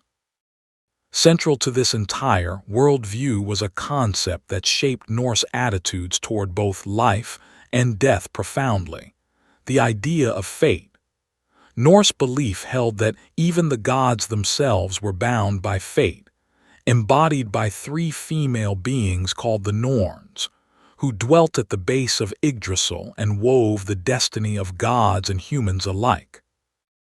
Ragnarök, a foretold final battle and world-ending cataclysm in which many of the principal gods, including Odin and Thor, were destined to die, was understood not as something that might be prevented through prayer or virtue, but as an inevitable, predetermined event. This belief in an unchangeable fate appears to have shaped a distinctive cultural attitude toward courage and death. If your fate was already determined, cowardice could not save you from it, and facing danger bravely, whether at sea, in battle, or during any of life's genuine hardships, carried real meaning precisely because the outcome itself was already fixed. This religious worldview showed up clearly in how the Norse handled death and burial, and the evidence here is genuinely striking.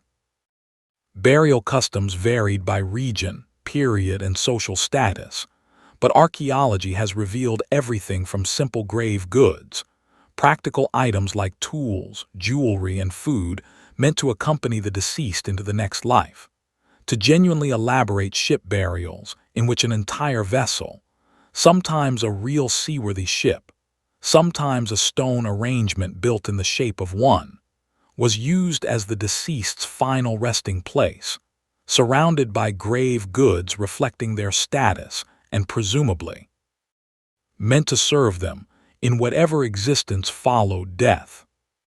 The Oseberg ship burial, discovered in Norway and dated to the early 9th century, remains one of the most spectacular archaeological finds from the entire Viking Age, containing the remains of two women, along with an extraordinarily well-preserved ship and an enormous collection of grave goods, including finely carved wooden sledges, textiles, and household items, giving historians an almost unparalleled window into elite Norse craftsmanship and burial practice.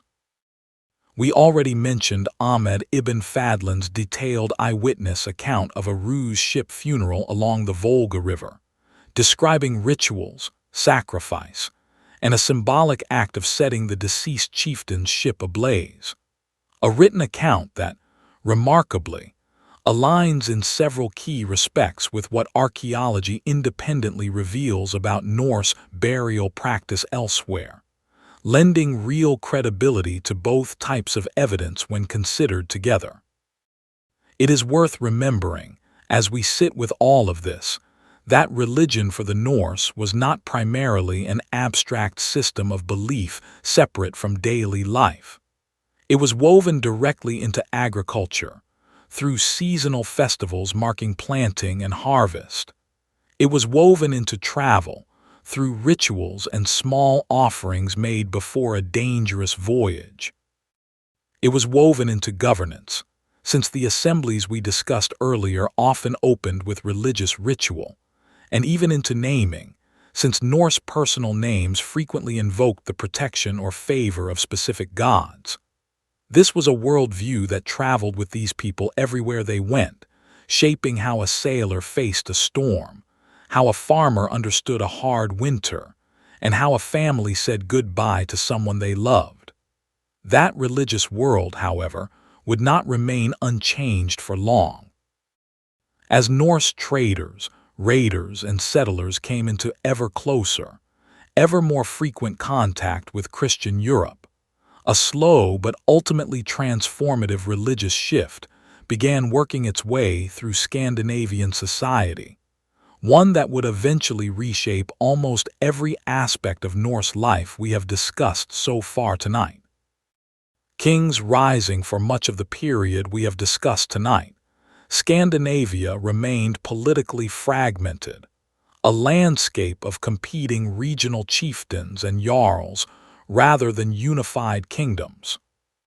But across the 9th, 10th, and 11th centuries, that gradually began to change, as ambitious rulers slowly consolidated power across larger and larger territories, a process that would eventually produce the three distinct kingdoms of Norway, Denmark, and Sweden that still exist in recognizable form today.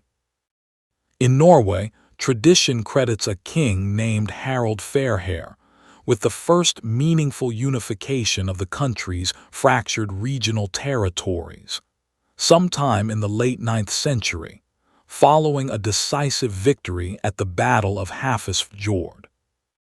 According to later saga tradition, Harald had vowed not to cut his hair until he had brought all of Norway under his rule, a vow that, once fulfilled, earned him the more flattering nickname history remembers him by, though earlier in the story he was reportedly known, less kindly, as Harald Shockhead, for the unkempt state of that same uncut hair during the years of his campaign. Whatever the precise historical accuracy of these particular saga details, the underlying pattern, a single ambitious ruler gradually subduing rival chieftains and consolidating what had been a patchwork of independent territories, reflects a genuine and significant political transformation that historians can trace through other, more contemporary evidence as well. This consolidation of royal power, importantly, is part of what historians believe helped drive the wave of Norse emigration to Iceland that we discussed earlier tonight. As Harald and rulers like him extended their authority over previously independent regional chieftains, demanding tribute and loyalty in ways many proud, previously autonomous jarls and free farmers deeply resented, a meaningful number of families chose emigration over submission, taking their households, livestock, and independence west across the ocean, rather than accept a king's growing authority over their previously self-governed communities. In Denmark, positioned closest to continental Europe, and possessing the most agriculturally productive land of the three eventual kingdoms, political consolidation proceeded somewhat earlier and, in some respects, more thoroughly. The Jelling stones, two large carved rune stones raised in the town of Jelling in the 10th century, provide us with genuinely direct, contemporary evidence rather than later saga tradition. The smaller stone was raised by King Gorm the Old in memory of his wife, while the larger, more famous stone was raised by his son, Harald Bluetooth, whose inscription proudly proclaims that he won for himself all of Denmark and Norway, and made the Danes Christian, a remarkable piece of self-promotion carved directly into stone, and incidentally, a name modern audiences will recognize from an entirely unexpected place.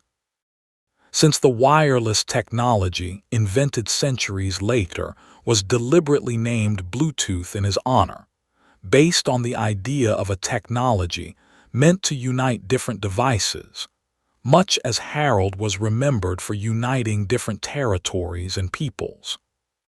Harald Bluetooth's inscription introduces us directly to a theme we will spend real time with in a moment: the conversion of Scandinavia to Christianity.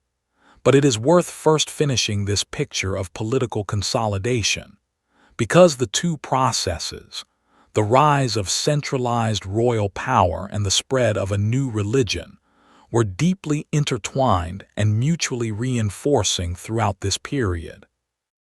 Sweden's political unification followed a somewhat different, generally slower and less thoroughly documented path, with regional power centered for a long period around the area of Uppsala, an important pre-Christian religious center as well as a political one, before a more fully unified Swedish kingdom gradually emerged over subsequent centuries.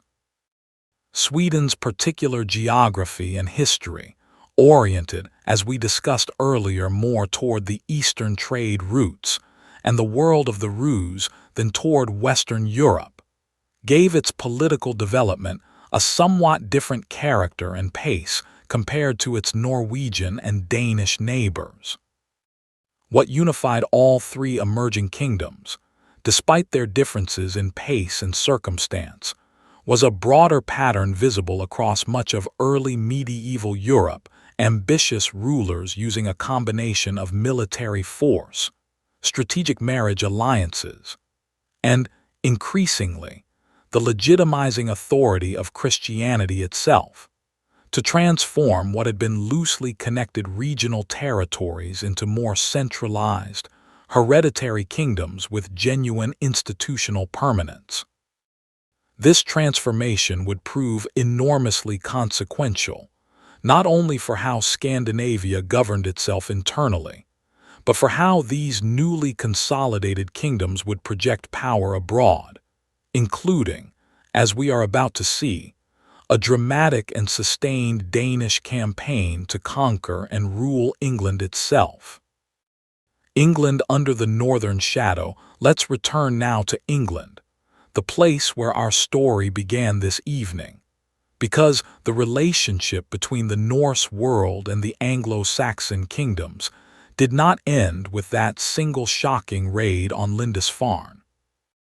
Over the following decades, what had begun as isolated hit-and-run raids gradually transformed into something far larger, more sustained, and ultimately more politically consequential: a prolonged struggle for control of England itself that would stretch across nearly 3 centuries. By the middle of the 9th century, Viking activity in England had shifted noticeably in character. Rather than small raiding parties striking a single vulnerable target and withdrawing quickly back to their ships, larger combined forces began arriving with the clear intention of remaining through the winter, and eventually, of conquering and settling permanently rather than simply raiding and leaving. The Anglo-Saxon Chronicle records the arrival, in the year 865, of what it calls the Great Heathen Army, a substantial combined force of Norse warriors, likely drawn from various parts of Denmark and possibly Norway, that landed in East Anglia and began a sustained campaign of conquest across the various independent Anglo-Saxon kingdoms that then made up England, including Northumbria, East Anglia, and Mercia, each of which fell, in turn, to varying degrees of Norse conquest and control over the following years. This left only one significant Anglo-Saxon kingdom standing by the late 870s, Wessex, in southern England, ruled at that critical moment by a king whose reputation would eventually become deeply intertwined with the entire Viking story: Alfred the Great. Alfred faced a genuinely desperate military situation in the early months of 878, forced into hiding in the marshes of Somerset after a surprise Viking attack nearly overran his kingdom entirely. From this low point, according to later tradition including a famous, likely embellished story of Alfred accidentally burning a peasant woman's cakes while lost in thought over his kingdom's desperate situation, Alfred regrouped his forces and won a decisive victory at the Battle of Edington later that same year. The peace that followed, negotiated between Alfred and the Viking leader Guthrum, produced one of the more fascinating political arrangements of the entire period. Rather than complete conquest in either direction, England was effectively divided, with Alfred retaining control of Wessex and the southwestern portion of the country, while a substantial eastern and northern territory came under Norse political and legal control, a region that became known as the Danelaw, reflecting the fact that Norse legal customs and administration, rather than Anglo-Saxon law, governed daily life there for generations afterward. As part of this settlement, Guthrum himself agreed to accept Christian baptism, with Alfred serving as his godfather, a detail that nicely illustrates how thoroughly political and religious considerations were intertwined throughout this period. The Danelaw left a genuinely lasting mark on English culture, one that persists in ways most people never think about. A remarkable number of place names across eastern and northern England trace their origins directly to Old Norse rather than Old English, particularly towns ending in the suffix "by," meaning farmstead or settlement, names like Whitby, Derby, and Grimsby, or ending in thorp, meaning a smaller secondary settlement. Even ordinary English vocabulary carries this inheritance. Common everyday words like sky, window, knife, husband, egg, and even the pronoun they all entered English directly from Old Norse during this period of sustained contact, and eventually, genuine cultural blending between Norse settlers and the Anglo-Saxon population among whom they increasingly lived, farmed, married, and raised families. The story did not end with Alfred and Guthrum, however. Viking activity and political ambition in England continued for generations afterward, culminating in an extraordinary development in the early 11th century, when a Danish king named Cnut, following a renewed and ultimately successful campaign of conquest, became not simply a raiding warlord but the crowned king of England itself, ruling from 1016 until his death in 1035. Cnut's reign is genuinely remarkable when you consider the full arc of this story. Here was a Scandinavian ruler, descended from the same warrior culture that had once terrorized Lindisfarne 2 centuries earlier, now governing England as a legitimate, broadly respected Christian king, one who additionally held the thrones of Denmark, and for a time, Norway as well, presiding over what historians sometimes call the North Sea Empire, a genuinely unified political entity stretching across the very waters that Norse raiders had once crossed as invaders. Cnut's reign shows us something important about how completely the relationship between Scandinavia and England had transformed since that first shocking morning at Lindisfarne. What began as violent, opportunistic raiding by scattered warbands had evolved, across roughly 2¼ centuries, into full political integration, intermarriage between Norse and English elites, shared legal traditions in significant parts of the country, and eventually, genuine, legitimate Scandinavian kingship over England itself.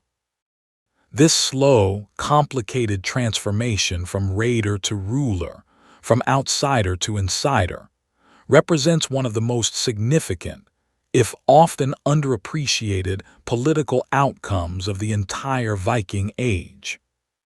But even as Cnut's North Sea Empire represented a high point of Norse political power abroad, back home in Scandinavia itself, an even more profound transformation had already been steadily unfolding for generations, one that would fundamentally reshape Norse identity, belief, and daily life from the inside out. The coming of the cross-religious conversion across Scandinavia did not happen suddenly, or through any single dramatic event. It unfolded gradually over roughly 2 centuries, through a combination of trade contact, political pressure, missionary activity, and, ultimately, deliberate royal decision, as Christianity slowly displaced the older Norse beliefs we spent time with earlier tonight.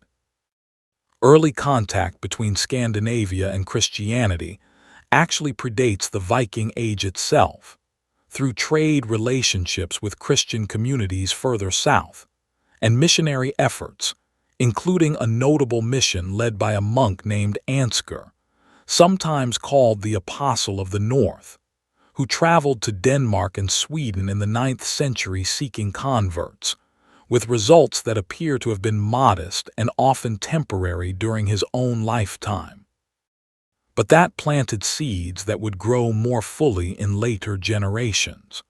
The more decisive shift came through royal decision, and it followed a genuinely consistent pattern across all 3 Scandinavian kingdoms, one that tells us something important about how conversion actually worked in this period. Rather than Christianity spreading primarily through grassroots individual conviction, it typically arrived through the top of society first, as ambitious kings recognized real political and diplomatic advantages in aligning themselves with the powerful Christian kingdoms of continental Europe, adopting a shared religious framework that facilitated alliance, trade, and legitimacy in the eyes of neighboring Christian rulers. We already met Harald Bluetooth of Denmark, and his proud runestone inscription claiming credit for making the Danes Christian, an event historians generally date to around 965.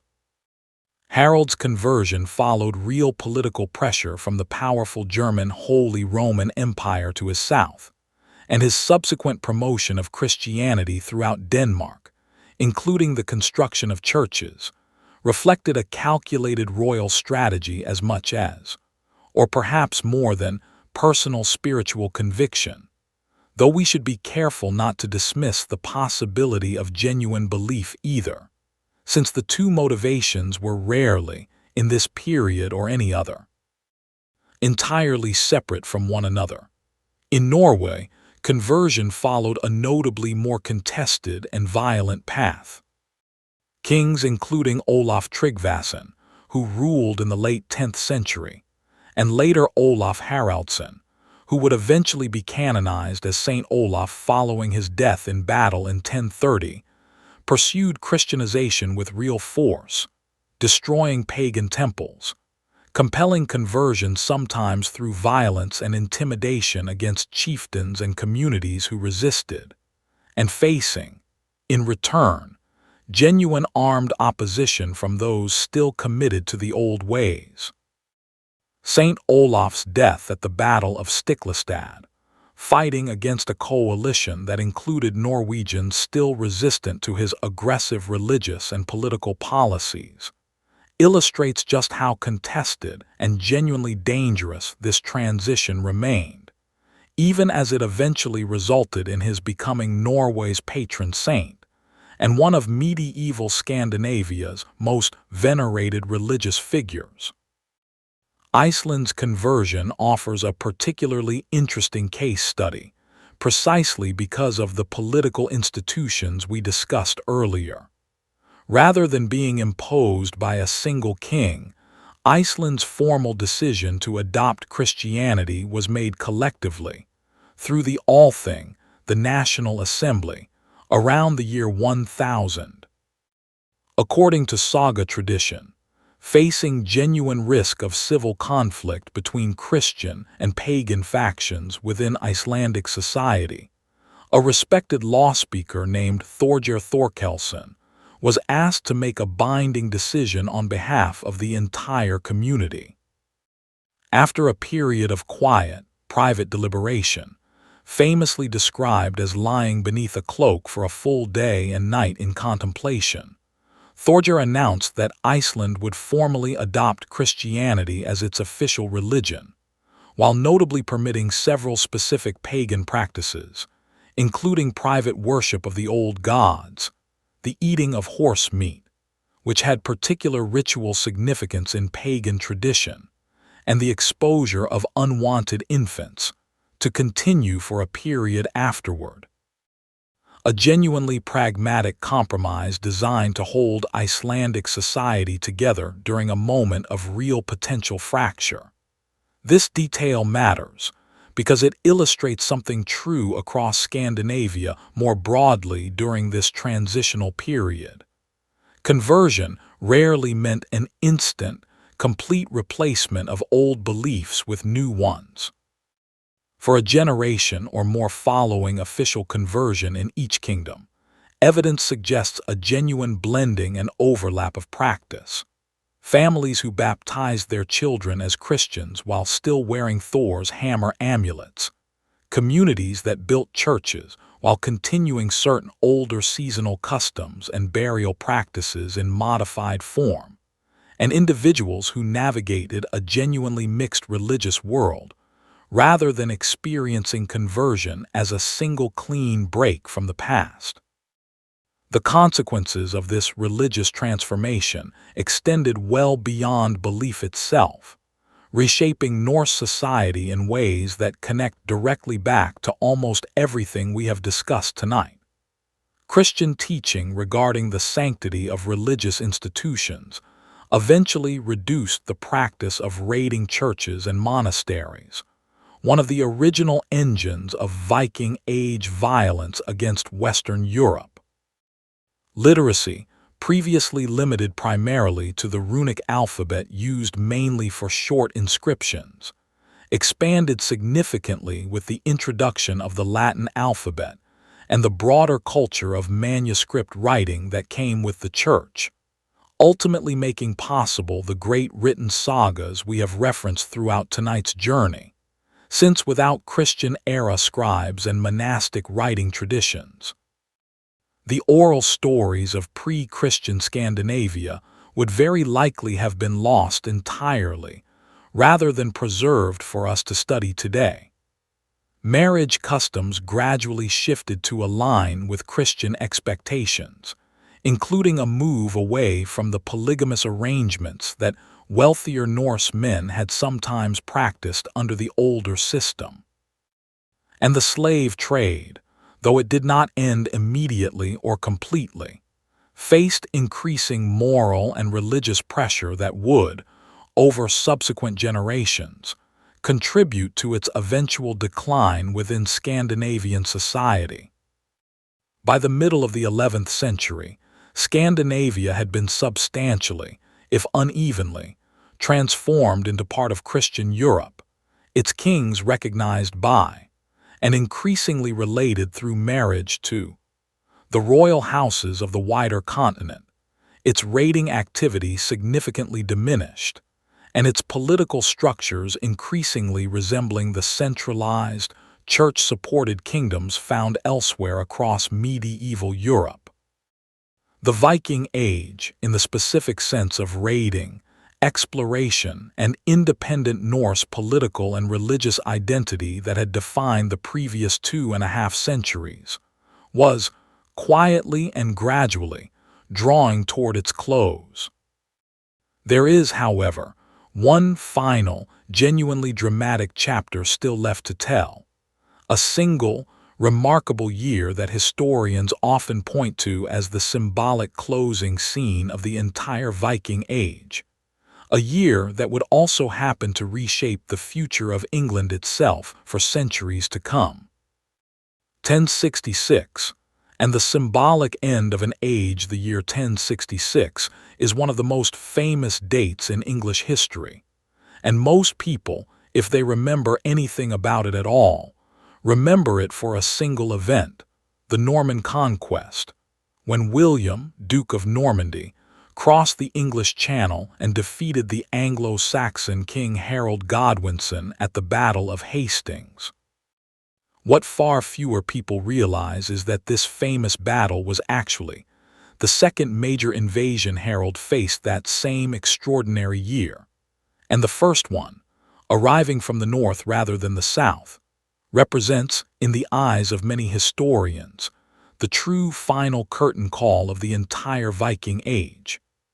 That first invasion was led by King Harald Hardrada of Norway, a genuinely remarkable figure whose life alone could fill an entire evening's worth of storytelling.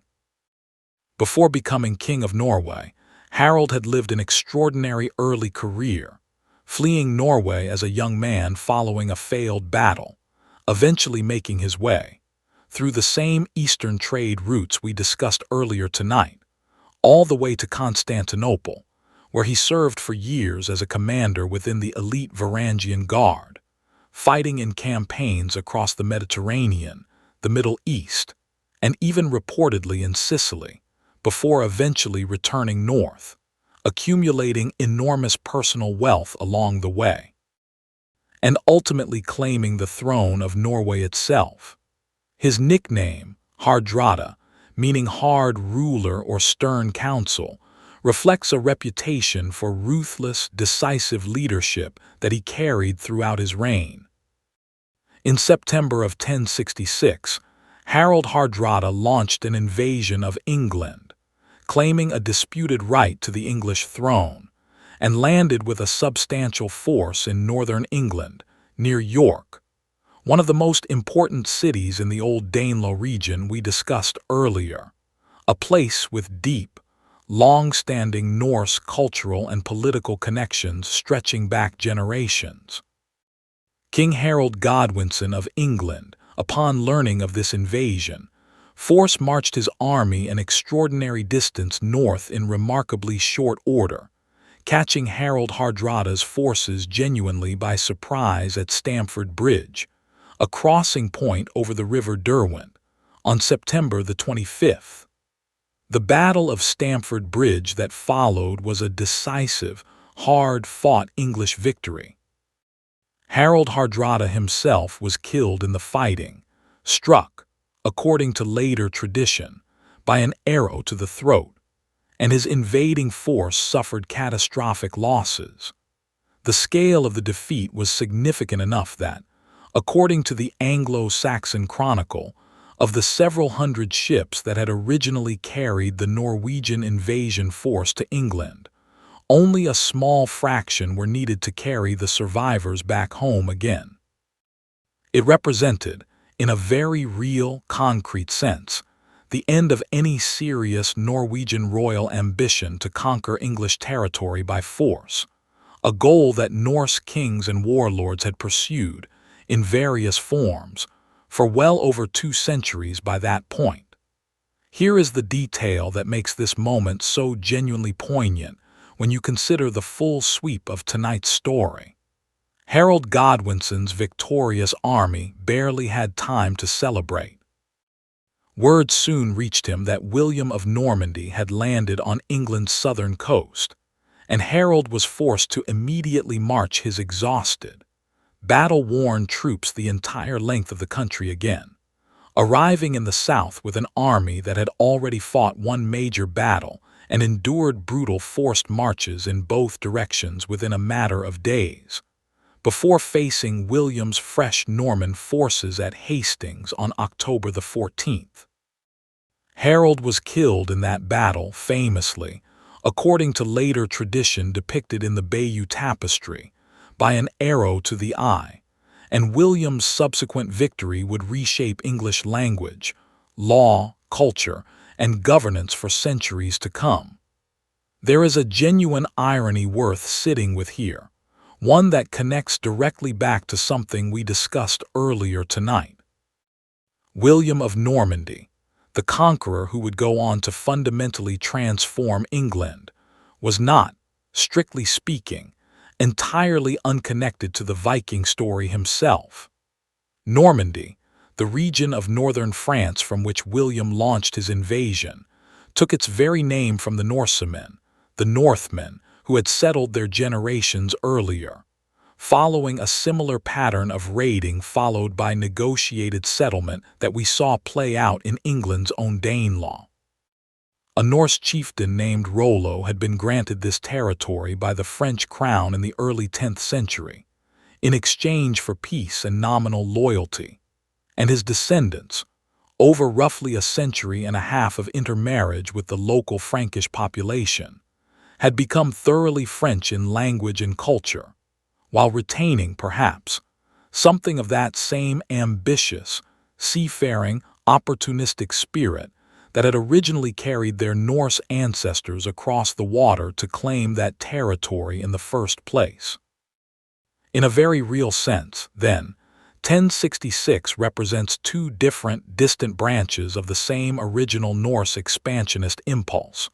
One Norwegian and still culturally Scandinavian, one Norman and already several generations removed from its Norse roots, both converging on England within the same extraordinary few weeks, with only one of them, in the end, achieving lasting conquest.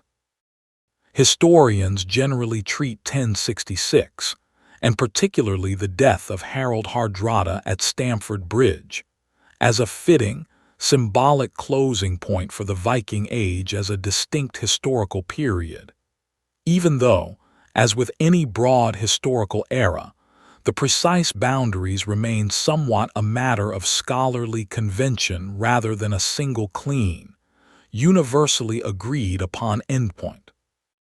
By this point, as we discussed in the previous chapter, Scandinavia had already substantially converted to Christianity.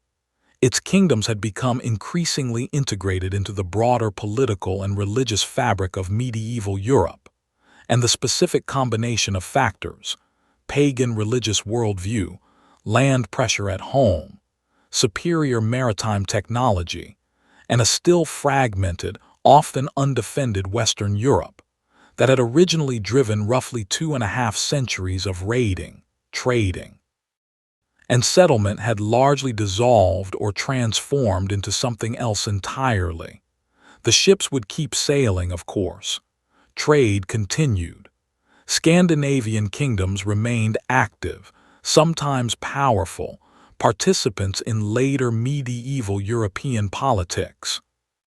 But the specific era we have spent this entire evening exploring together, the age of independent raiding warbands, of pagan gods and fate-bound warriors, of families sailing into genuinely unknown Atlantic waters to build entirely new lives from nothing, was, by the final decades of the 11th century, quietly, irreversibly drawing to its close.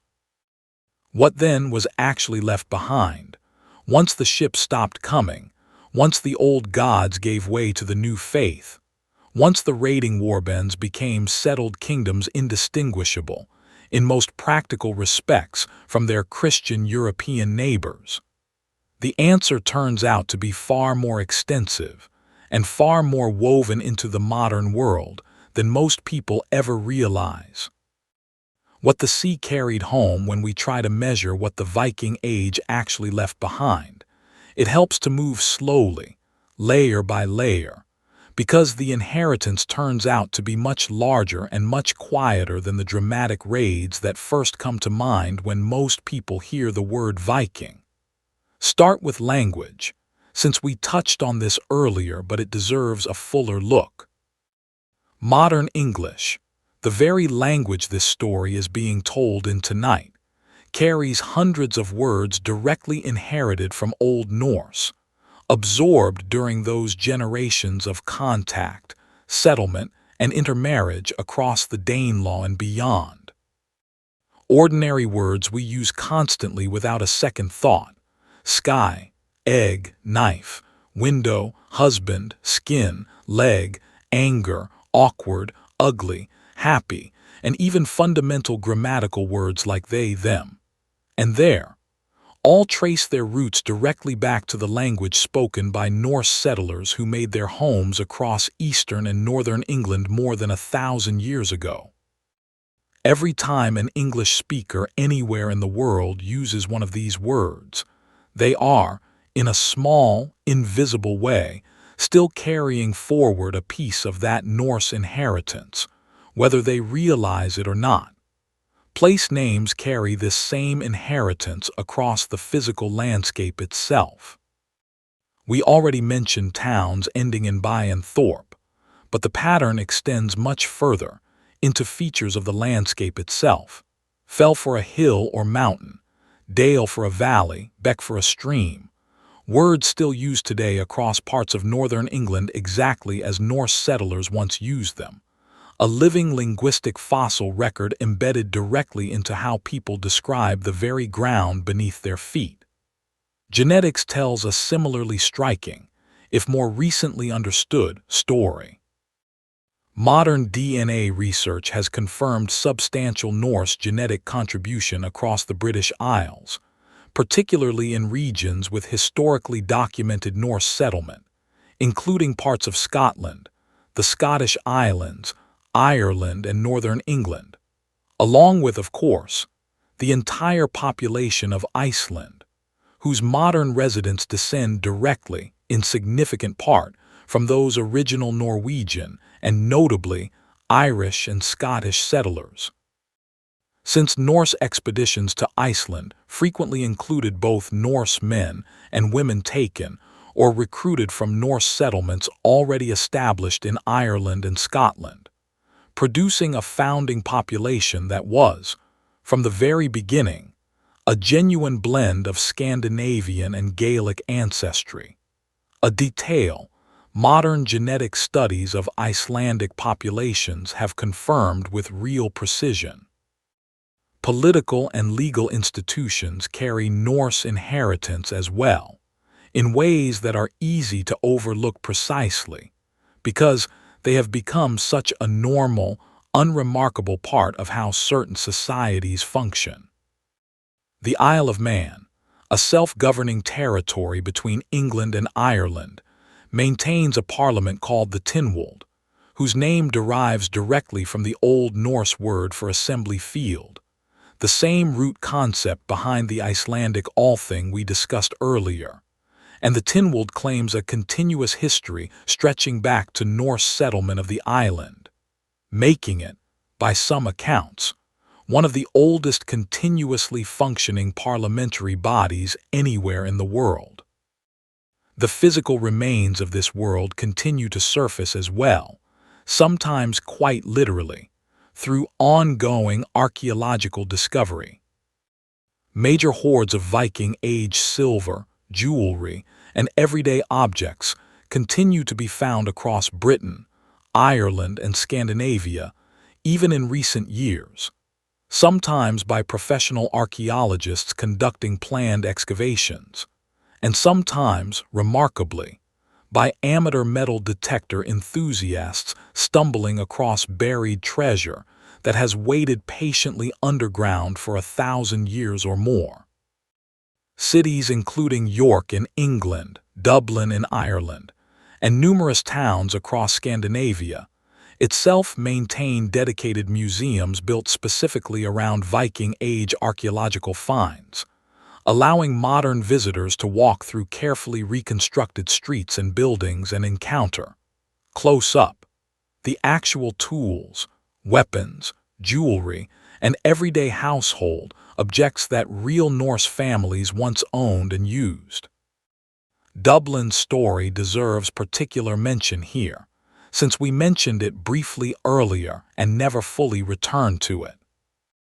What began as a Norse raiding camp along the River Liffey in the 9th century gradually grew, across the following 2 centuries, into one of the most important trading towns in the entire Norse world, a genuine urban center with its own coinage, extensive trade connections, and a significant population, eventually becoming so thoroughly established that it persisted as a major settlement long after Norse political control of the city eventually faded, developing into the city that remains.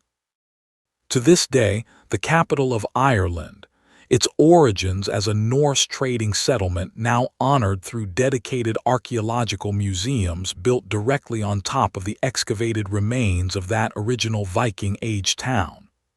Beyond language, genetics, institutions, and physical remains, there is a subtler, harder to measure inheritance as well, one connected to imagination and storytelling itself.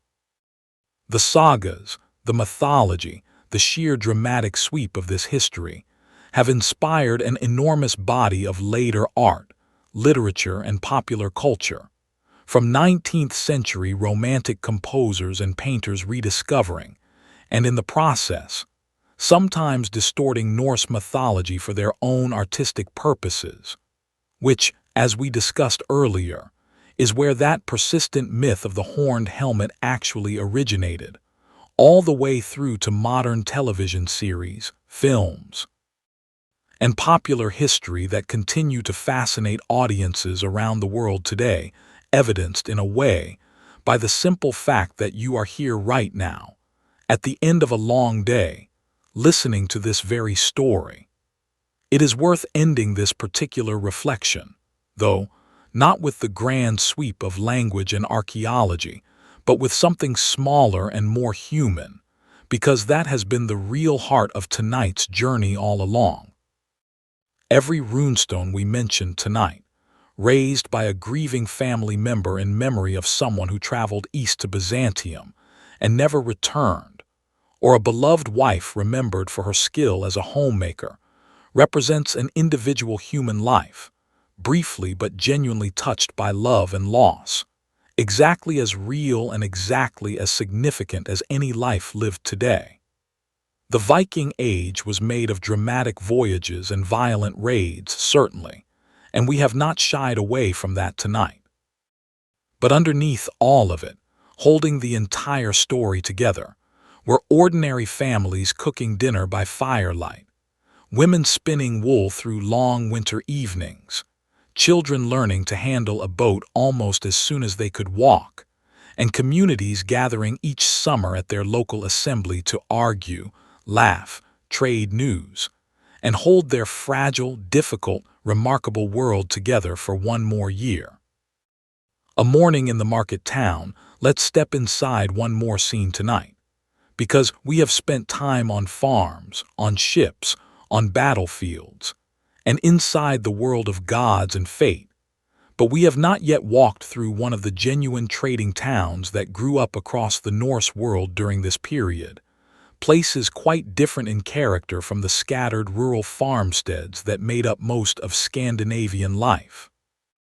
Picture Hedeby, one of the largest and most important trading towns in the entire Norse world, located near the base of the Jutland Peninsula in what is today northern Germany, positioned deliberately at a narrow point of land where goods could be carried relatively easily between the North Sea and the Baltic Sea, avoiding the longer, more dangerous sea route around the northern tip of Denmark entirely. By the 10th century, Hedeby had grown into a genuinely substantial urban settlement, protected by a massive semicircular earthen rampart, home to craftsmen, merchants, and traders drawn from across an enormous geographic range. Walking through its streets on a market morning, you would have encountered a level of specialized craftsmanship rarely found on an ordinary farm. Archaeological excavation of Hedeby and similar trading towns, including Birka in Sweden and Koppang in Norway, has revealed dedicated workshops for bronze casting, glass bead production, comb making from bone and antler, and fine metalworking, producing brooches, pendants, and jewelry of real artistic sophistication. Combs, in particular, turn up in surprising numbers in these archaeological sites, suggesting a genuine, widespread cultural attention to grooming and personal appearance that runs counter to some lingering popular assumptions about Viking Age hygiene. Written accounts from visiting Christian observers, including one Arab traveler who noted with some evident surprise how frequently Norse traders washed themselves each morning, using a shared basin of water, support this same picture, a culture that placed genuine, consistent value on personal cleanliness. The market itself would have been a genuinely international scene, reflecting just how far Norse trade networks actually reached. Amber, harvested along the Baltic coast and prized across the medieval world for its warm golden color and believed protective properties, sat alongside furs brought down from the far north, walrus ivory carried from Greenland, fine woven textiles produced by skilled Norse women, iron tools and weapons, slaves captured or purchased through the trade networks we discussed earlier, and arriving from the opposite direction, silver coins from the Islamic world, glass beads and fine ceramics from continental Europe, and silk, remarkably, that had traveled the entire length of trade routes stretching back toward Byzantium, and ultimately toward the Silk Road itself, connecting this relatively small northern trading town to a genuinely global medieval economy in ways that might surprise anyone picturing Scandinavia as an isolated, disconnected corner of the world. Coinage itself tells an interesting story about how these towns operated economically. While much everyday trade across rural Scandinavia likely continued to function through direct barter and an informal weight-based silver economy, in which silver, whether coins, jewelry, or simple hacked fragments of larger silver objects, was weighed on small folding scales to determine its value for a given transaction, the major trading towns began minting their own coinage during this period, reflecting a genuinely developing, increasingly sophisticated commercial economy that went well beyond simple subsistence farming and occasional raiding. These trading towns also functioned as genuine melting pots of culture and belief, in a way that ordinary rural farmsteads simply did not. Archaeological evidence from Burka, for instance, includes both pagan burial goods and small crosses, sometimes found within the same broader cemetery, even occasionally suggesting individuals who moved between or blended different religious identities, a reflection of the increasingly cosmopolitan, religiously diverse character these urban trading centers had taken on by the later Viking Age, as merchants, craftsmen, and travelers from across a genuinely enormous geographic range came together in these relatively small, densely populated urban spaces. Life in a trading town, then, offered a genuinely different daily rhythm compared to the rural farmstead we spent time inside earlier tonight. Rather than the seasonal rhythm of planting, herding, and harvest, life here moved to the rhythm of arriving and departing ships, of seasonal trading fairs that might draw merchants from remarkably distant regions, and of the specialized, skilled labor of craftsmen producing goods not primarily for their own household's use, but specifically for sale and trade to others. It represents one more layer of a Viking Age world that was, at every turn, far more varied, far more economically sophisticated, and far more internationally connected than the simple image of raiders in longships could ever fully capture on its own. Childhood, play, and the turning seasons before we begin making our way back toward the present, I want to spend a little more time on something we have touched on only briefly so far tonight: the actual texture of childhood and everyday leisure in this world, because it is one of the details that tends to make the past feel most immediately human and relatable, once you slow down enough to really look at it. Norse children, as we mentioned earlier, took on meaningful work responsibilities from a fairly young age, but this does not mean their lives were entirely without play, curiosity, or genuine childhood joy. Archaeological excavations across Scandinavia and Norse settlements abroad have uncovered a surprising number of toys, small wooden boats, carved animal figures, miniature weapons clearly designed for a child's hand rather than adult combat, and simple dolls, physical evidence of ordinary play that rarely makes it into the more dramatic written sources focused on kings, battles, and voyages. Board games held a particularly significant place in Norse leisure, for both children and adults alike. A strategy game called Hnefatafl, sometimes translated loosely as King's Table, was widely played across the Norse world, involving an asymmetric board on which one player defended a central king piece, while the other attempted to capture it. A game requiring real tactical thinking, and one that appears frequently enough in archaeological finds, carved game pieces turning up in graves, farmsteads, and trading towns alike, to suggest it was a genuinely popular, widespread pastime. We can imagine it now. A long winter evening inside the longhouse we described earlier, the fire burning low, two family members hunched over a carved wooden board, while others nearby continue with spinning, carving, or simply listening and offering commentary on the game's progress. Storytelling itself functioned as a genuine, central form of entertainment, and it deserves to be understood this way rather than simply as a means of historical record-keeping. Long winter evenings, with limited daylight and outdoor work often impossible due to weather, created ample time for the recitation of poetry, family histories and traditional tales, and skill in storytelling, as we discussed earlier when we talked about skalds and the power of poetry to shape reputation, was a genuinely respected, valued talent. A gifted storyteller, whether a professional skald attached to a chieftain's household, or simply a particularly talented member of an ordinary farming family, provided real, valued entertainment through the darkest, longest stretches of the Scandinavian winter.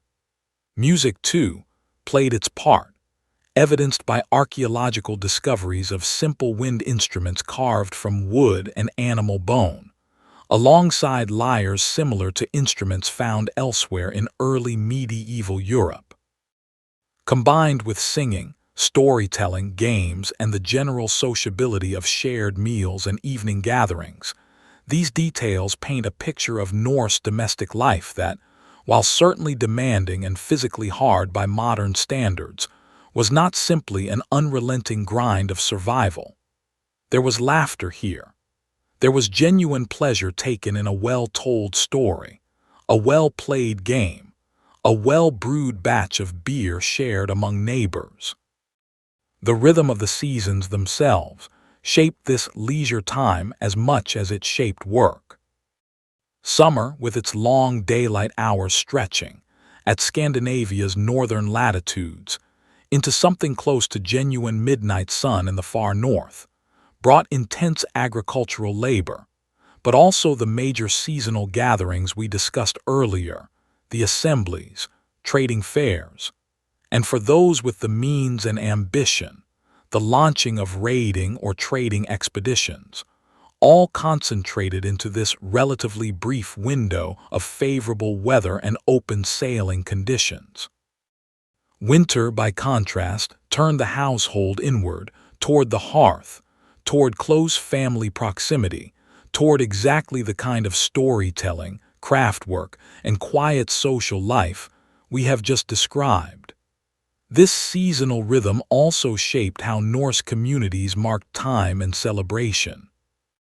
Midwinter, occurring around the winter solstice, was marked by a major feast known as Yule, involving substantial slaughter of livestock that could not easily be fed through the remainder of the winter, ritual sacrifice and offerings to the gods seeking good fortune for the coming year, and days of feasting, drinking, and communal celebration that, remarkably, would later blend with Christian Christmas celebrations following conversion, leaving behind traces still recognizable in modern Scandinavian and broader Northern European midwinter traditions today, including, some historians suggest, elements of the modern concept of Yule itself as a name still used for Christmas across parts of Scandinavia.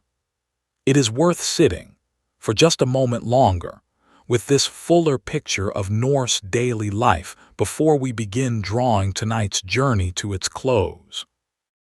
Behind every dramatic raid, every daring ocean crossing, every fierce battle we have discussed tonight, existed this quieter, steadier rhythm of ordinary human life, children playing with carved wooden toys, families gathered around a game board by firelight, the whole community coming together each midwinter to share a feast and hold onto hope for the year ahead. This, just as much as any battle or voyage, is what the Viking Age actually was. When the world turned hard, no honest telling of this world can leave out its harder edges, the parts of daily life that had nothing to do with raiding or battle, but that nonetheless shaped how ordinary Norse families understood the fragility of their own existence. Life expectancy across the Viking Age, as across most of the medieval world, was considerably shorter than modern audiences are used to, though it is worth being precise about what that actually means. Average life expectancy figures from this period are pulled down substantially by high infant and childhood mortality rates, meaning that a Norse man or woman who survived childhood illness and the particular dangers of early life had a genuinely reasonable chance of living into their 50s, 60s, or occasionally beyond, especially among wealthier families with more reliable access to food. Illness and injury, when they came, were faced without anything resembling modern medicine, though this does not mean Norse communities were without any medical knowledge at all. Archaeological and written evidence suggests a working understanding of herbal remedies, wound treatment, and even, in some documented cases, surprisingly sophisticated surgical intervention. Skeletal remains have occasionally shown evidence of healed trepanation, a procedure involving deliberately drilling or scraping a hole into the skull, likely intended to relieve pressure from head injuries, along with healed fractures that show signs of having been carefully set and splinted, suggesting genuine, practiced medical skill existed within these communities, likely passed down through experienced individuals, sometimes women, who held recognized knowledge of healing within their community. Functioning as something close to what we might now call a folk healer or midwife, childbirth itself carried genuine, significant risk for both mother and child, a reality reflected in Norse religious belief through the specific association of certain goddesses, including Freyja, with protection during pregnancy and birth, and through archaeological evidence of amulets and small protective objects clearly intended to be worn or kept near a pregnant woman during this dangerous time. The relatively high standing and legal authority we discussed earlier regarding Norse women should not obscure the genuine physical risk that childbirth represented in a world without modern obstetric care, a risk that shaped family life, and quite likely, the emotional weight carried by every household welcoming a new child into the world. Famine and food shortage represented another genuine, recurring threat, particularly in more marginal farming environments like Iceland and Greenland, where a poor growing season, a harsh winter, or livestock disease could threaten an entire community's survival through the following year.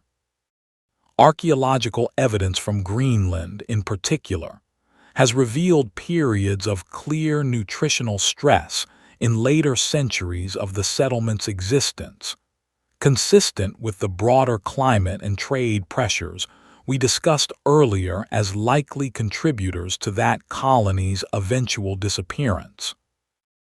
And war, of course, when it came, whether through raiding abroad or conflict closer to home between rival chieftains and kingdoms, carried the same brutal, permanent costs it has carried throughout all of human history: grief for families who lost fathers, sons, and brothers. And though we should be careful not to overstate this given the genuine limits of the historical record, likely also real hardship and danger for the communities on the receiving end of Norse raids abroad, whose own losses, since they left behind far fewer written records celebrating their own perspective compared to the sagas that preserved the Norse side of this history, are too easily forgotten in a story that can sometimes lean too heavily on admiration for Norse daring and skill. It would be a mistake, though, to end this particular reflection purely on hardship, because that is not how the people who actually lived through it would likely have understood their own lives. Norse culture, as we have seen throughout tonight's journey, held genuine, deep resources for facing difficulty.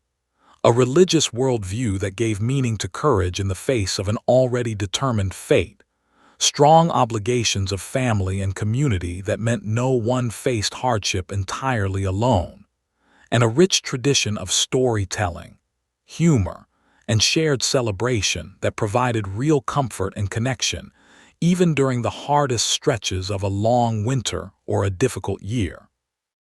They buried their dead with care and often genuine tenderness, as the inscriptions on those runestones we discussed earlier make clear. They celebrated births, marriages, and successful harvests with real, unguarded joy.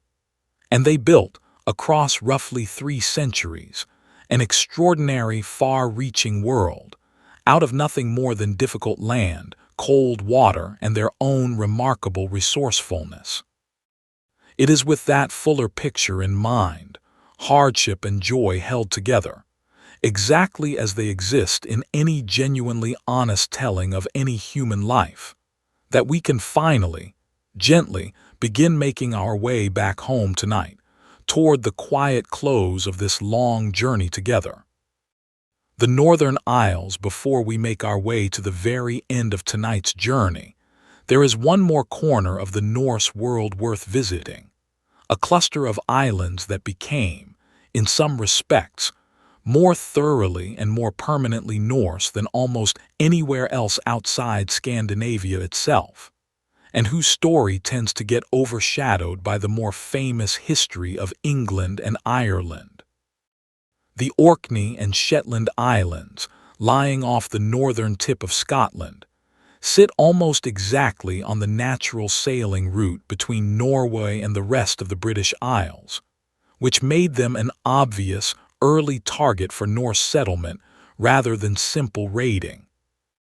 Unlike the more contested, gradually negotiated settlement we saw play out in England's Danelaw, Norse control of Orkney and Shetland appears to have been remarkably swift and thorough, beginning as early as the late 8th or early 9th century, and resulting, within a relatively short span of time, in what was effectively a wholesale replacement of the existing Pictish population's language, and, in significant part, its genetic and cultural identity as well.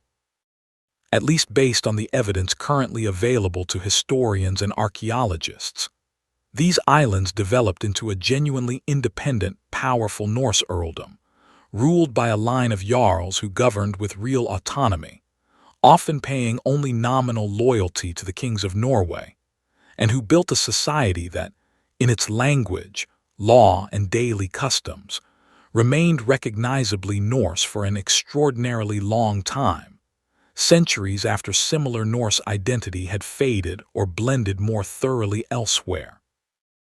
A distinct Norse-derived language known as Norn continued to be spoken in Orkney and Shetland long after the medieval period had ended, surviving in fragments and in the memory of local speakers into the 18th century, and leaving behind, even today, a distinctive dialect and vocabulary that still sets these islands apart from the rest of Scotland.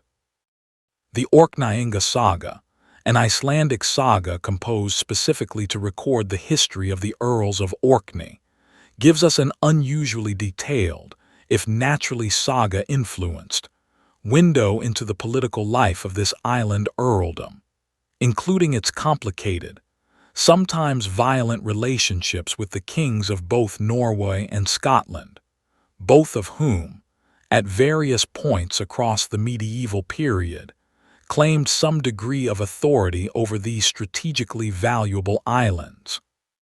St. Magnus Cathedral, still standing today in Kirkwall, Orkney's main town, was built in the 12th century in honor of Magnus Erlendsson, an Orkney earl killed by a political rival and later venerated as a saint, a building that stands as genuine physical testimony to just how thoroughly Christianity and Norse political identity had merged together in this particular corner of the Norse world by that point. Further south, the Isle of Man, positioned in the Irish Sea between England, Ireland, and Scotland, followed a broadly similar pattern, coming under sustained Norse control and settlement beginning in the 9th century.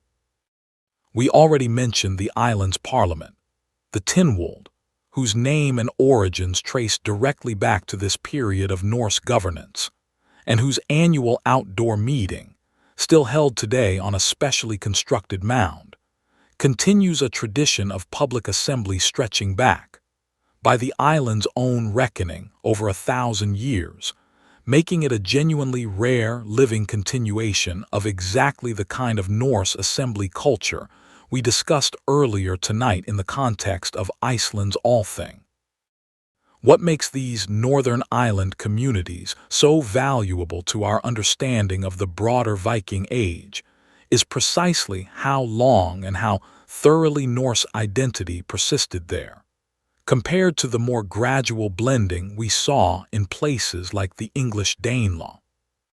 Studying Orkney, Shetland, and the Isle of Man gives historians a genuinely useful comparative window, a chance to observe what happened when Norse settlement was concentrated, dominant, and largely uncontested by a strong rival population, versus the more complicated, negotiated coexistence that characterized Norse settlement in larger, more populous, and more politically organized territories like England and Ireland.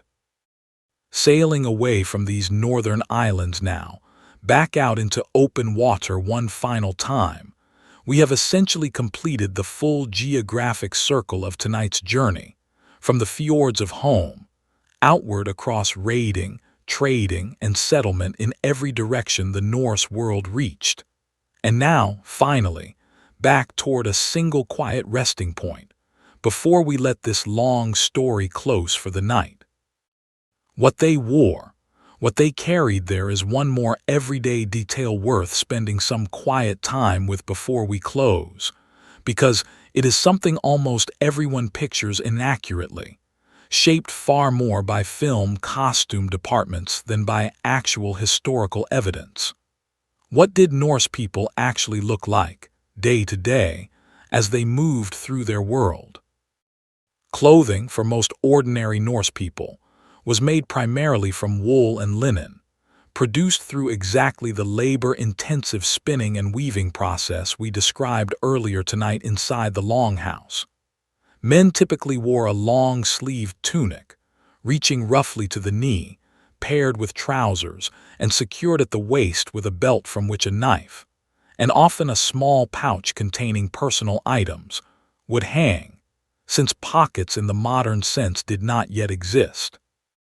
A cloak, fastened with a decorative pin or brooch at the shoulder, provided additional warmth and protection against the frequently harsh Scandinavian weather, and the quality and decoration of that cloak pin often served as a visible, immediately readable marker of the wearer's wealth and status. Women's clothing centered around a long underdress, typically linen, worn beneath an outer dress made of wool, held up by a pair of oval brooches at the shoulders, a distinctive style of dress found consistently across Norse archaeological sites, and considered one of the clearest markers of Norse female identity and status. Strings of glass or amber beads were often draped between these shoulder brooches, and small useful items, a needle case, a small knife, keys to household storage chests, symbols of that domestic authority we discussed earlier, were frequently suspended from a woman's belt or brooches, immediately visible and practically accessible throughout her day. Color and decoration mattered more than popular imagination sometimes assumes. Far from being dressed exclusively in dull, undyed browns and grays, archaeological analysis of surviving textile fragments has revealed evidence of vibrant natural dyes, reds, yellows, blues, and greens, achieved through plant-based dyes including woad, madder root, and various lichens, along with imported dyestuffs for wealthier individuals able to afford them. Decorative trim, sometimes incorporating imported silk ribbon obtained through those same Eastern trade routes we discussed earlier, added further visible distinction between an ordinary farmer's practical, undecorated clothing and the more elaborate dress of a wealthy jarl or successful trader. Personal grooming, as we touched on briefly when discussing the trading towns, appears to have received genuine, consistent attention. Beyond the combs found in such striking numbers at archaeological sites, tweezers, ear cleaning implements, and small grooming kits carried on a belt or in a pouch turn up regularly in Norse graves and settlement sites, evidence of a culture that placed real value on personal appearance and cleanliness, a detail that runs directly counter to the popular, largely inaccurate image of Vikings as unwashed, unkempt savages. Jewelry, for those who could afford it, served simultaneously as decoration, as a visible display of wealth and status, and quite practically, as a portable form of stored value, since silver and gold arm rings, neck rings, and brooches could always be weighed, cut into pieces, and used directly as currency when needed, blurring the line between adornment and wealth in a way that modern jewelry rarely does. Thor's hammer amulets, which we mentioned earlier in the context of religious belief, were worn by people across the full range of Norse society, a small, personal, constantly visible expression of religious identity, and hoped for divine protection, carried quite literally against the skin through every ordinary day. Even the tools and objects an ordinary Norse person carried through daily life reflect the practical, resourceful character of this culture we have spent tonight exploring. A good knife, essential for eating, craft work, and countless small daily tasks, was carried by nearly everyone, regardless of social status. A whetstone for sharpening blades was a common, valued possession, and Norwegian whetstones, cut from a particularly high-quality stone, were themselves a significant Norse export traded across much of northern Europe. Small folding scales and weights, for those involved in trade, allowed for precise, portable measurement of silver during transactions, evidence of a genuinely practical, mobile commercial culture built to function reliably far from any fixed marketplace. Taken together, this fuller picture of Norse dress and personal possessions helps complete something we have been building toward across this entire evening together. A version of Viking Age life, grounded in genuine historical evidence rather than popular myth. Not simply raiders in horned helmets, but people who cared about the color of their cloak, who kept a comb tucked into a pouch at their belt, who wore a small hammer-shaped pendant close against their skin for comfort and protection, and who carried, in the ordinary objects of their daily life, the same mixture of practicality, pride, and personal identity that people have carried with them through every era of human history, including, quietly, our own. The last journey home, let's slow all the way down now. We have traveled a very long way together tonight, from a quiet farming valley in Norway, out across the North Sea, to a small, undefended island off the coast of England, down the great rivers of Eastern Europe toward Byzantium and Baghdad, across the open Atlantic to Iceland, to Greenland, and briefly, remarkably, to the shores of North America itself. We have sat inside longhouses lit by firelight, watched shipbuilders select a single perfect oak tree, listened to a lawspeaker deliver a verdict beneath his cloak, and stood, quietly, beside a battlefield in northern England where the age we have been describing finally, gently, came to its close. I want to leave you now with one last image, and I want you to take your time with it, the way you might slowly turn down a lamp before finally closing your eyes for the night. Picture a small fishing village, somewhere along the western coast of Norway, sometime late in the 11th century. The Viking Age, as we have come to understand it tonight, has already quietly ended, though nobody living in this village would have thought of it that way at the time. History rarely announces its own turning points to the people actually living through them. Life here looks, in most practical respects, very much like it did 100 years earlier. There is still a longhouse, warmed by a central hearth. There are still sheep grazing on the hillside above the fjord, and a small boat pulled up on the shingle beach below. A woman is still spinning wool by the light of a small oil lamp as the evening settles in, and children are still falling asleep on a raised wooden bench, tucked beneath a heavy fur blanket against the cold. But a few things are different now, quiet, almost invisible changes that nonetheless tell you everything about how completely this world has shifted. There is a small wooden cross, carved simply but carefully, hanging near the door of the longhouse. The stories the grandmother tells the youngest children by the fire tonight are not quite the same stories her own grandmother once told her.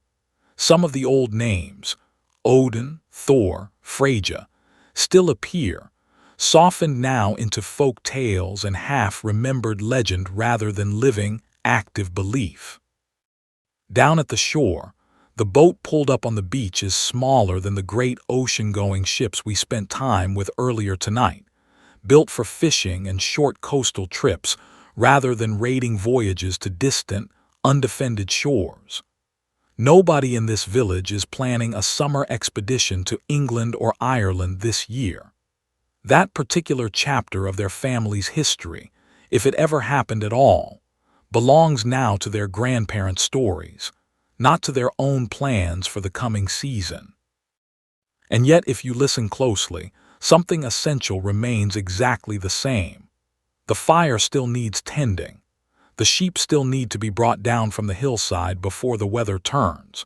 The wool still needs to be spun, thread by patient thread, through the long winter evening ahead.